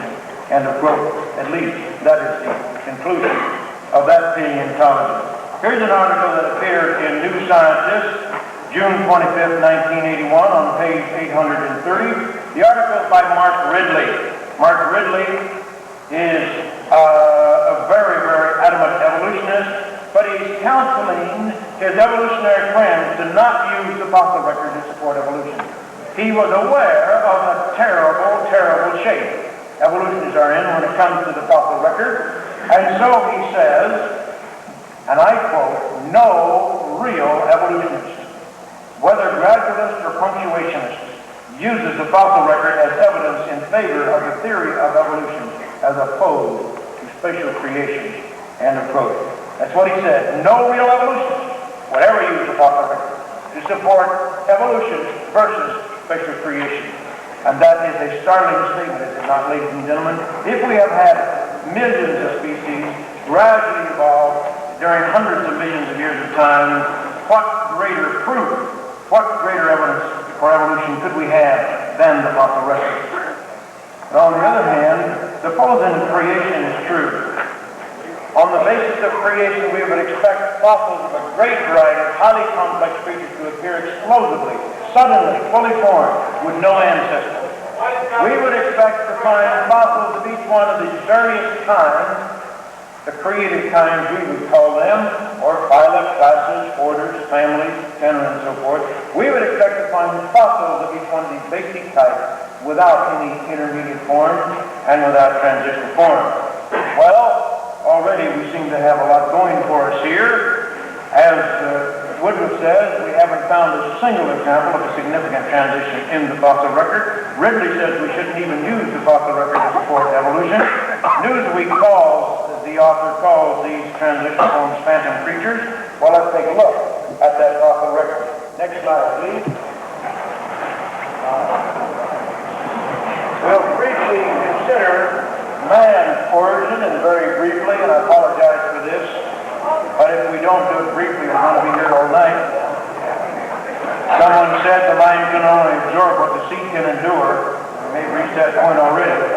But here we see the fossil skull of a creature called Australopithecus, the genus Australopithecus. The first creature of this kind was found by Raymond Dart in 1924, now called Australopithecus africanus. Gracile form. This is the robust form. This was a skull discovered by Louis Leakey and his wife Mary in 1959. Many others have been discovered by other people. And finally, Donald Johanson has found creatures to which he has given the name Australopithecus afarensis. There seems to be a great deal of controversy whether Johanson should give a new species designation to his find. He insists that that's correct. Others insist that it's incorrect, but regardless, he has found these creatures, which he says is about 3.5 million years old. Now, of course, the varieties of Australopithecines discovered by Johanson should be the most primitive of all of these creatures, since his creature is supposed to be 3.5 million years old. This creature is supposed to be about 1.75 million. Some have been dated as recently as 1 million years. And so Johanson's creature should be the most primitive of these creatures. He says, as a matter of fact, that when the skull was reconstructed, it resembled a small female gorilla. It has the jaws, the teeth, the face, and the brain of an ape. But he claims, nevertheless, these creatures walked upright. Based upon examinations of pelvis, hand bones, and foot bones, and so forth, that is what he claimed, and this has long been the consensus among evolutionists, that these creatures walk upright. Well, of course, then, they would have a very important diagnostic feature for the evolution of ape into man. However, there are some very important people who disagree with this. They're not creationists. They are evolutionists. One of these is Lord Zuckerman, Dr. Solly Zuckerman, for many years the head of the Department of Anatomy at the University of Birmingham. He became Sir Solly and finally Lord Zuckerman. Lord Zuckerman had a team of scientists, but rarely numbered less than 4, that studied these creatures for over 15 years. He was studying fossils of creatures supposed to be 1.5 million years or so younger, and therefore they would be more advanced. They should be more man-like than the creature studied by Donald Johanson. Lord Zuckerman says that after all of these studies indicate these creatures did not walk upright. They were not intermediate from ape and man. They were just apes. Unique apes, to be sure, but apes. One of his former students, Dr. Charles Oxnard, is now professor of anthropology at the University of Southern California. He is the dean of the graduate division there. Dr. Oxnard also has said that his studies reveal that these creatures are not intermediate from ape and man. They certainly did not walk upright in the manner of man. He said if you want to compare them to anything today, you should compare them to an orang. Although he said they're not related. They are not related to orang. But their mode of locomotion was similar to that of an orang. The next slide is, I think, rather illustrative, taken from the article by Charles Oxnard in The American Biology Teacher, May of 1979. In this article, among other things, Dr. Oxnard was discussing the Australopithecines. On the right, the upper portion slide, you see the pelvis of an Australopithecine.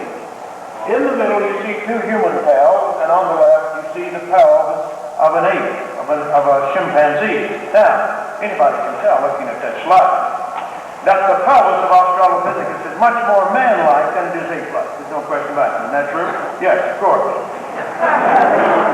But Oxnard pointed out that if you took that pelvis and rotated it so that you're looking at it at the angle we see in the lower picture slide, now we see the pelvis of Australopithecus on the right, the two human cells in the middle, the pelvis of the chimpanzee on the left, and now what does it look like? Well, identical to that of the chimpanzee. And what he pointed out was this.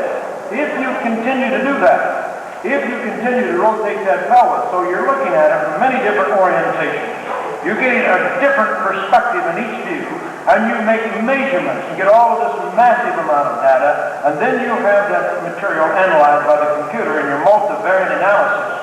You will find that the pelvis of Australopithecus is not intermediate to an ape and a man. It is not man-like. It is uniquely its own. And it did not walk upright in the manner of man. It did the same thing for the hand bone and the foot bone, the knee bone, and other portions of this creature. Now, this is not what you read in the textbooks. It's not what you see in Life magazine. It's not what you see in other popular publications. But I think that is careful, and I think it's an objective analysis of the real evidence. Donald Johanson, of course, claimed that these creatures walked upright, and that is who we see on television, is who we see in Time Life, it's who we see in the newspapers and so forth and so on, and everybody then is certain that those creatures must have walked upright. I think the evidence is clear from the best available evidence that they did not walk upright. Now this is just an example, ladies and gentlemen, of the type of analysis and the kind of data that comes out of this field. Lord Zuckerman said that he was convinced there was no science in this field at all. But that's his opinion. I realize that, but that certainly seems to me to be an important opinion, because he has certainly done his homework. Next slide, please.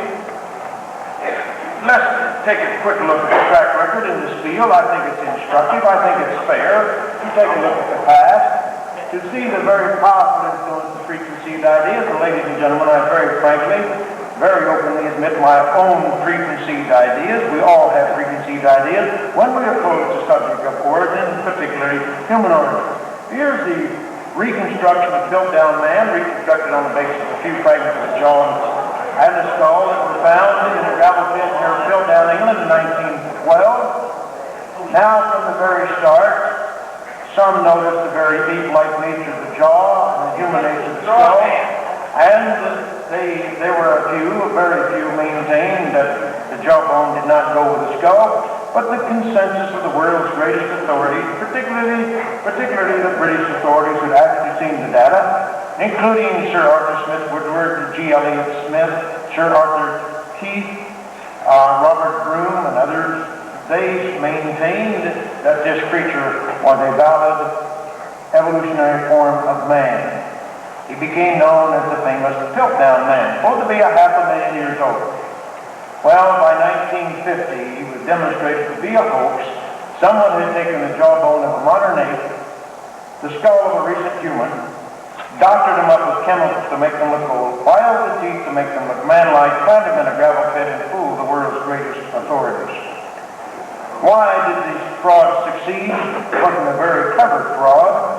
Furthermore, why did these experts see advanced or human-like features in the jaw that weren't there at all? Why did they see primitive features or ape-like features in the skull that were not there at all? Because this is what they had been looking for, it's what they had expected to find, it's what they thought they were authorized to find, but it was nothing more than a combination of a modern ape jaw and a modern human skull. Now in 1922, the fraud was exposed by a chemist who analyzed the bones for fluoride and showed that the jawbone had no fluoride in it at all. It could not be a fossil. It could not be any older than 1912 when it was found. Not the anthropologist that exposed the fraud, it was the chemist. Now, in 1922, a tooth was discovered in western Nebraska, brought to the attention of Henry Fairfield Osborne and other experts at that time. They were very excited by the discovery of this tooth.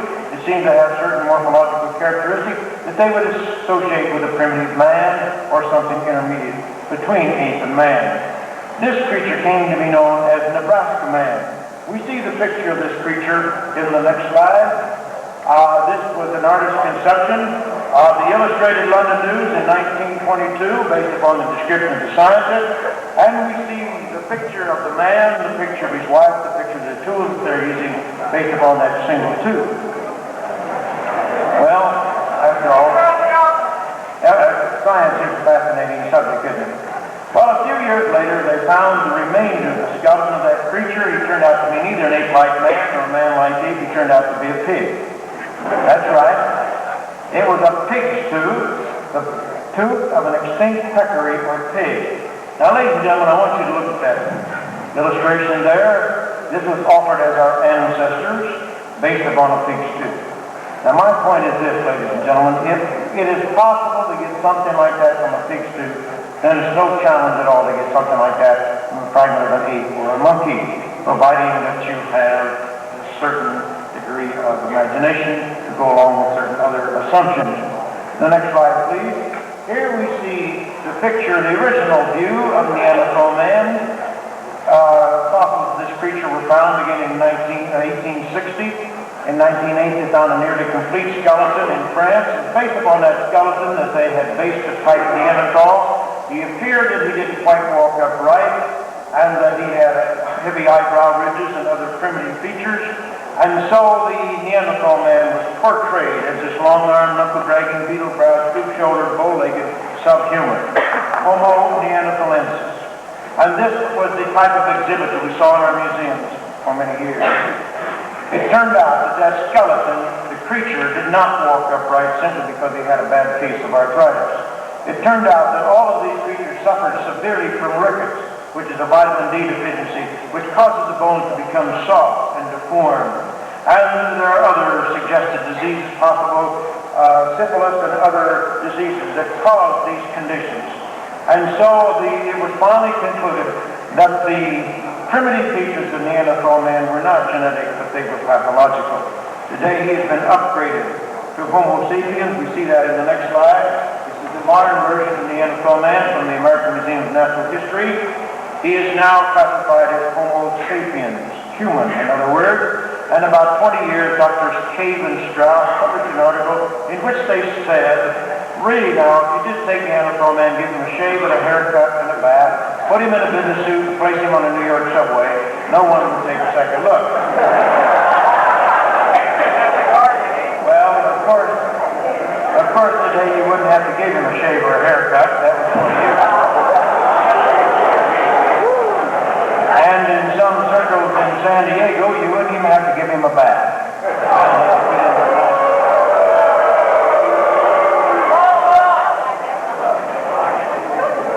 So Neanderthal man was not our ancestor. Nebraska man was not our ancestor. Piltdown man was not our ancestor. Ramapithecus was not our ancestor. And I am suggesting that we're going to lose a few more ancestors. Well, this is concluded. I would agree with Lord Zuckerman in his final conclusion. We find in his book, Beyond the Ivory Tower. Lord Zuckerman, after this lifetime of research, spent much of it in the search for man's fossil ancestry.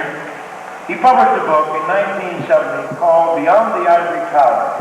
In that book, he had a couple of chapters, one on our African cousins, on the Australopithecines. The other one was on the general search for man's fossil ancestry. On page 64, we find the following statement by Lord Zuckerman, if we may have the next slide, please. Here we see the following statement taken from that book. Lord Zuckerman, let me stress, is not a creationist. But this is his conclusion after this lifetime of research. Lord Zuckerman said, no scientist could logically dispute the proposition that man, without having been involved in any act of divine creation, evolved from some ape-like creature in a very short space of time, speaking in geological terms, without leaving any fossil traces of the steps of the transformation. End of quote. In other words, you see what Lord Zuckerman is saying is this, that if we exclude the possibility of creation, then obviously man must have evolved from some ape-like creature. But if he did, he hasn't left a trace of that evolution in the fossil record. In other words, there is no evidence whatsoever in the fossil record that man has evolved from an ape-like creature. Now, that is only one man's opinion. I realize that, ladies and gentlemen. But let me emphasize again. Here was a man who had done his homework. Here's a man who had a scientific team that spent years and years of research on these creatures. Here's a man with no bias towards the creationist viewpoint. Here's a man As a matter of fact, his bias is in the other direction. And this is his conclusion. And I think that that is a reasonable conclusion. But let's go on. Next slide,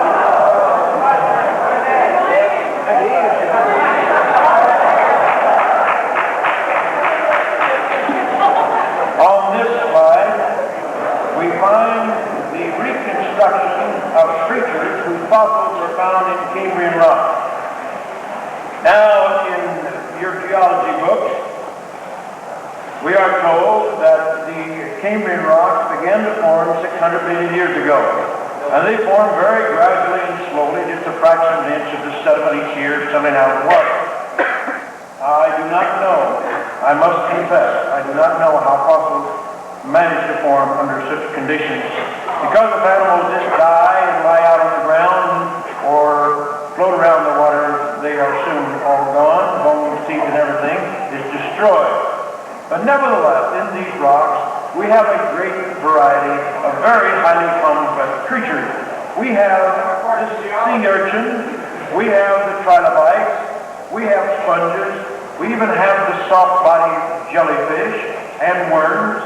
We have the swimming crustacean Chitnea, sea lily, sea cucumbers, and a great variety of other very highly complex creatures. Now, according to the theory of evolution, these creatures evolved during hundreds of millions of years from a single-cell organism. An amoeba-like creature of some kind gradually gave rise to this great variety of complex creatures during a period of nearly 2 billion years.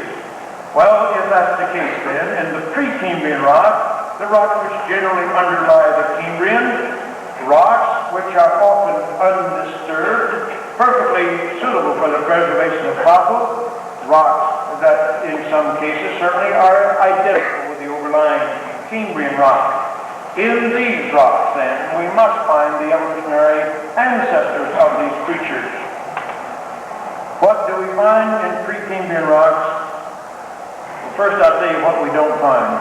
Nowhere on the face of this earth have we found an ancestor, a predecessor, an evolutionary ancestor of a single one of these creatures.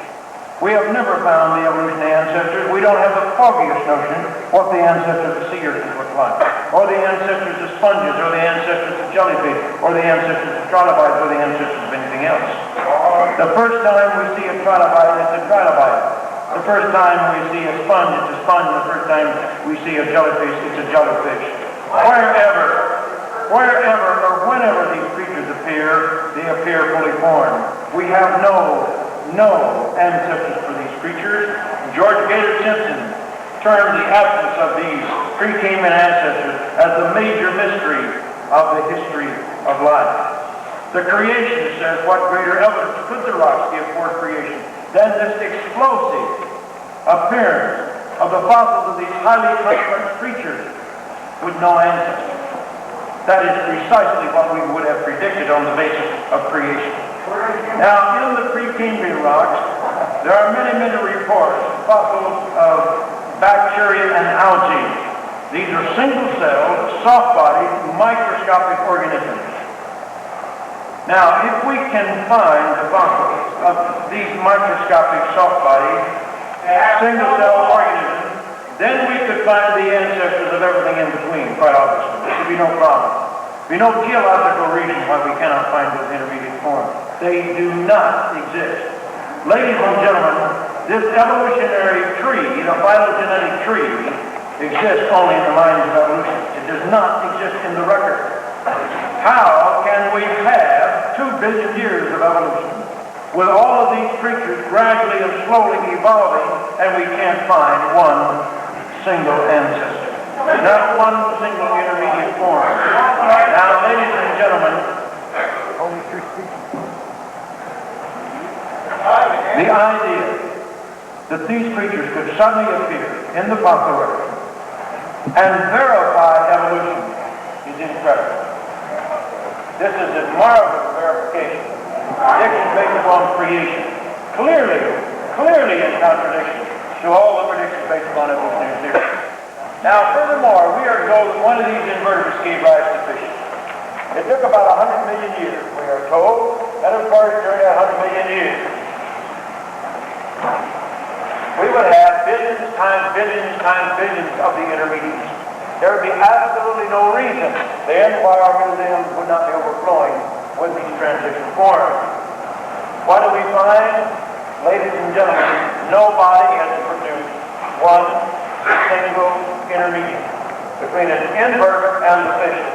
The fishes abruptly appear above the record with not a single transition form. Now, how can that be? How can any set of circumstances that you can imagine somehow eliminate all of the intermediate forms while leaving all the fossil fishes and leaving all the fossils in origin? It is clearly an incredible situation. Here's an article that appeared in the abstract of American Zoology, Volume 20, 1980, on page 757. The author is Dr. Gerald T. Todd. Dr. Todd is concerned about the fact that the fishes abruptly appear. Now he has come up with some sort of a priori or some idea how this thing happened. Listen to what he says. He says all three subdivisions of the bony fishes first appear above the record at approximately the same time. They are already widely divergent morphologically and they are heavily armored. All right, here's the situation. Among the bony fishes, there are these three major subdivisions. They all appear simultaneously. They are all fully formed from the very start. And they are very widely divergent. They are very different from one another, and they are heavily armored. They have heavy bony armor plates. He goes on to say, how did they originate? What allowed them to diverge so widely? How did they all come to have heavy armor? And why is there no trace of earlier intermediate forms? End of quote. Why is there no trace of any earlier intermediate forms? Indeed, why is there no earlier transitional form? If evolution is true, ladies and gentlemen, please note, as far as the empirical scientific evidence is concerned, fishes appeared from nowhere. They had no ancestors. There is no way to trace the origin of the fish back to anything else. Here's another article by Dr. Errol White, a British scientist, expert on fishes. The title of the article, A Little on Lungfishes, from the Proceedings of the Linnean Society of London, January 1966.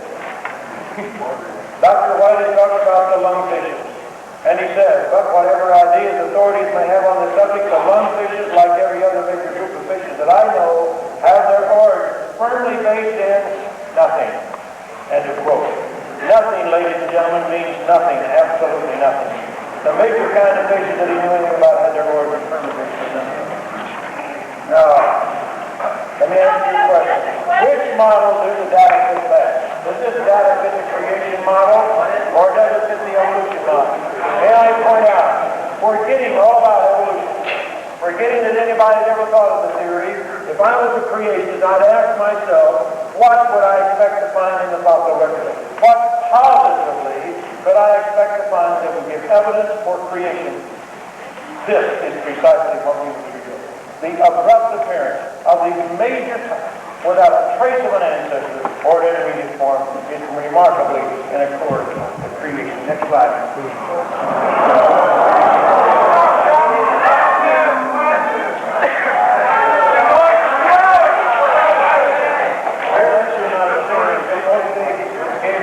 Amphibians on the lower portion of the slide to see what is supposed to be the world's oldest known amphibian. I want you to know, ladies and gentlemen, the fish was certainly a fish. It was 100% designed for life in the water. I want you to notice, on the other hand, the amphibian, the world's oldest known amphibian, is already endowed with feet and legs. There's not a trace of a transitional form. Next slide, please. Here is an exhibit in Chicago Museum of Natural History, the evolution of the fish into the amphibian. On the right you see the fish, on the left you see the amphibian. In between you see remarkable transitional form, half fish and half amphibian. But if you read the fine print under that transition form, you'll see what is shown in the next slide. Next slide, please. Notice that it is labeled inferred intermediate. Inferred indeed is strictly imaginary. No scientist in the world has been able to produce it, and so they asked the artist to produce it. but that's not science, that's artistic lighting. And it is mission, certainly, that there are no transition forms. Next slide, please. And here we have a marine reptile, supposedly evolved from a land reptile, has paddles that lead to the shore, has paddles that lead to keep legs. The ichthyosaur had a very fish-like. These supposedly evolved from land reptiles, it's not a single transition form. Next slide, please. And the many different kinds of dinosaurs, the triceratops, the three-horned, and the heavy armor plate. The next slide. The stegosaurus with no spikes on the head, but 4 spikes on the tail, and those unusual plates on the back. Next slide. With a better view of the plates, they could probably heat exchangers. Next slide.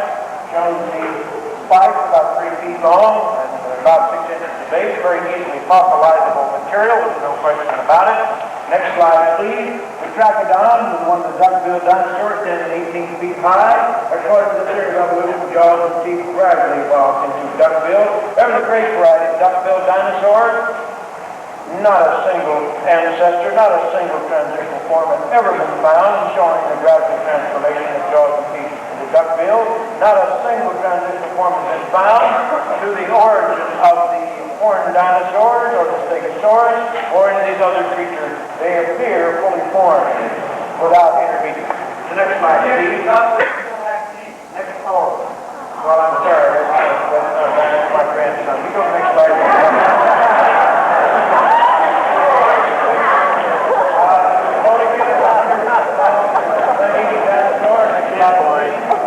And the next slide.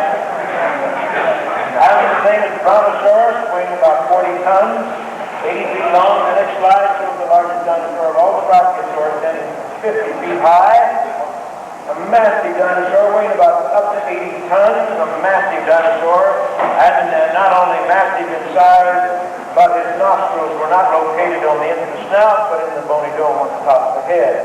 Now these creatures have many unique features, and in every case they appear abruptly, and not a single transitional form documenting the gradual migration of the nostril into the bony dome on the top of the head, or the evolution of these massive primating dinosaurs from some little fellow. These creatures all appear abruptly fully formed. Next slide. And the origin of life, the bat, which is a flying mammal, supposedly evolved from a land mammal, and thus some mutations came along, and the fingers of the land reptile became a wee bit longer, and then thousands of years later another accident happened, these things got a wee bit longer, and all of this went on for millions of years of time, and also the wing membranes, platforms, and everything was generated, and we find the flying mammal. Next slide shows the world's oldest known bat, taken from the cover page of Science, December 1966. Here we have it, the world's oldest known bat, the active fossilized bones, the reconstruction of what the bat looked like. There he is, the world's oldest known bat, and what is he? 100% bat. He's essentially identical to a modern bat. He appears suddenly in the fossil record, not a trace of an ancestor, no transitional form, and essentially no change since he appears in the fossil record. Same is true of the flying insect. We have non-flying insects and flying insects, but there's not a trace of an intermediate stage. Next slide.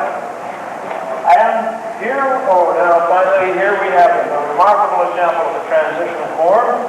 Now, of course, Gould and Eldridge, if I read them correctly, they said that a curious mosaic like Archaeopteryx does not count when we're looking for these transitional forms between these basic bioplana. But it is maintained by many that this creature does represent something like that. We see, first of all, he certainly was a bird. He had wings. He was a powered flyer, as some recent articles have demonstrated. He had the feathers of a flying bird, not a non-flying bird. He had feathers identical to the feathers of modern birds. He had perching feet, a bird-like skull. He was a bird. There are no transitions going between this bird and any other bird, or between this bird and any reptile. Now, there are many features which evolutionists claim are reptilian.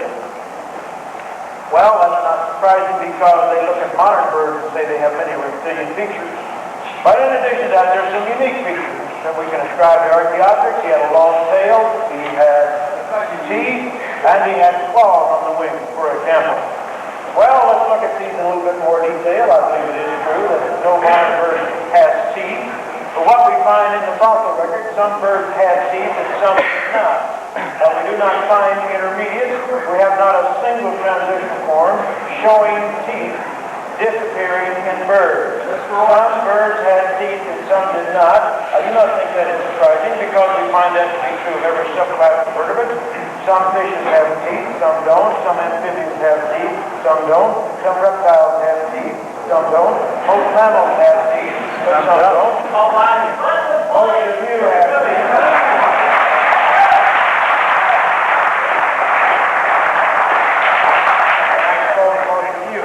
But if you don't. But that, of course, is irrelevant to our discussion. I think what is what? Is that the presence of absence of teeth?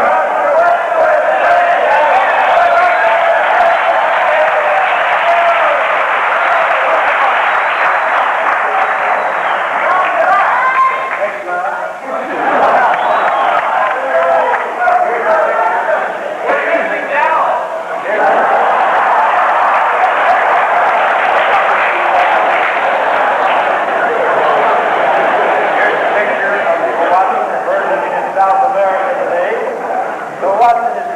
Several birds that are living today that have claws.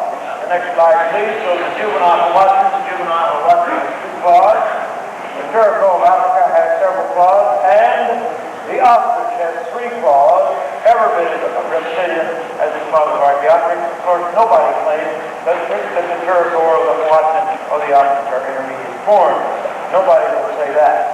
They are birds very much alive and well today and not intermediate. As a matter of fact, several years ago, Jim Jensen, at Brigham University, claimed that he had found the fossils of a modern type bird in the upper Jurassic rock, where we find the Archaeopteryx.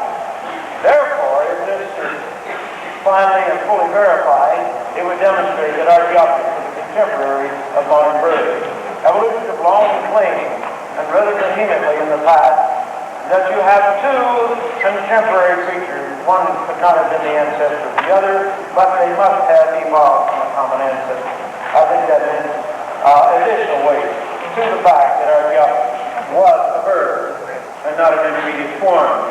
So we have the flight in birds, flight in the flying reptiles, the flight in the flying insects, and in the bat have all appeared quite abruptly without intermediate form. Now, let us know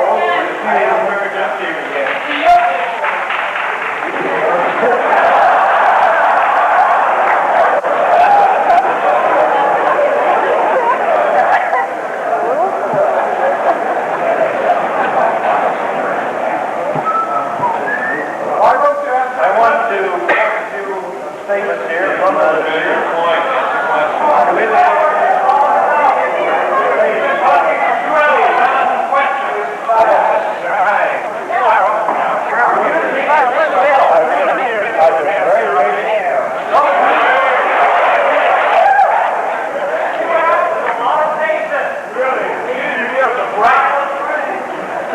Leave if you don't want to listen.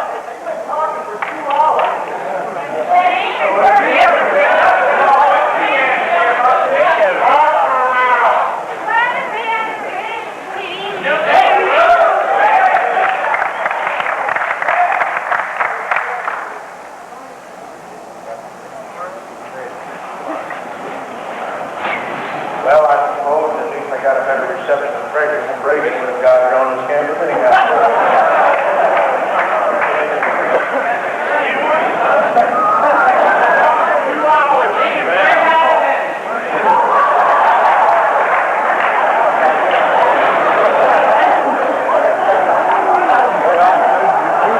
I have a number of quotations here from the literature from say kits, for example, that are no transitional forms. The evolution says theory of the band, I'm going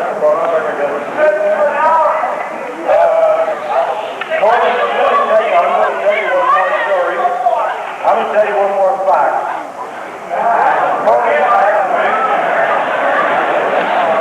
Colin Patterson is the Paleontologist, British Museum of Natural History, one of the leading entities there. He's acknowledged being the world's foremost paleoecologist, that is the expert on lost species. He's been an evolution all his life. He published a book called Evolution several years ago. And by the way, a friend of mine wrote and asked him why he didn't have any transition forms in his book. He said, well, if I knew of it, I certainly would have included it. Well, Dr. Patterson gave a talk to the American Museum of Natural History on the 5th of November, 1981. He said that he woke up about 18 months ago and suddenly realized he did not need the theory of evolution. He said that he realized that he had moved from science into faith. He said the theory not only conveys no knowledge, it conveys anti-knowledge. And he gave a number of examples whereby the theory of evolution makes precise predictions and they are precisely falsified. And he said that he could now be, well, first he said he called me an anti-evolutionist, then he said, well, you just better call me a non-evolutionist.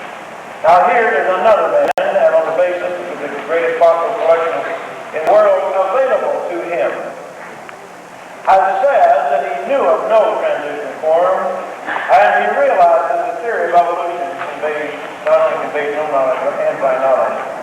And he has proved that of a non-evolution. Well, now, ladies and gentlemen, in light of all this evidence, you see there is a choice. There's a real choice here.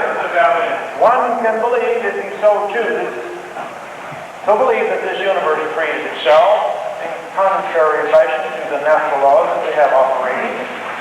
You can believe that life spontaneously arose on this planet, even though the probability of that happening, Sir Fred Hoyle said, was equal to the probability that a tornado sweeping through a junkyard would assemble a Boeing 747. Well, if you want to believe that a tornado might assemble a Boeing 747 by sweeping through a junkyard, again I say you can go ahead and believe that, but it's not science. And when we look at the fossil record, the actual history of life, it is not what evolution would have predicted. They would not have predicted such a fossil record. They have been searching intensely for these transition forms that are not forthcoming. I say the evidence then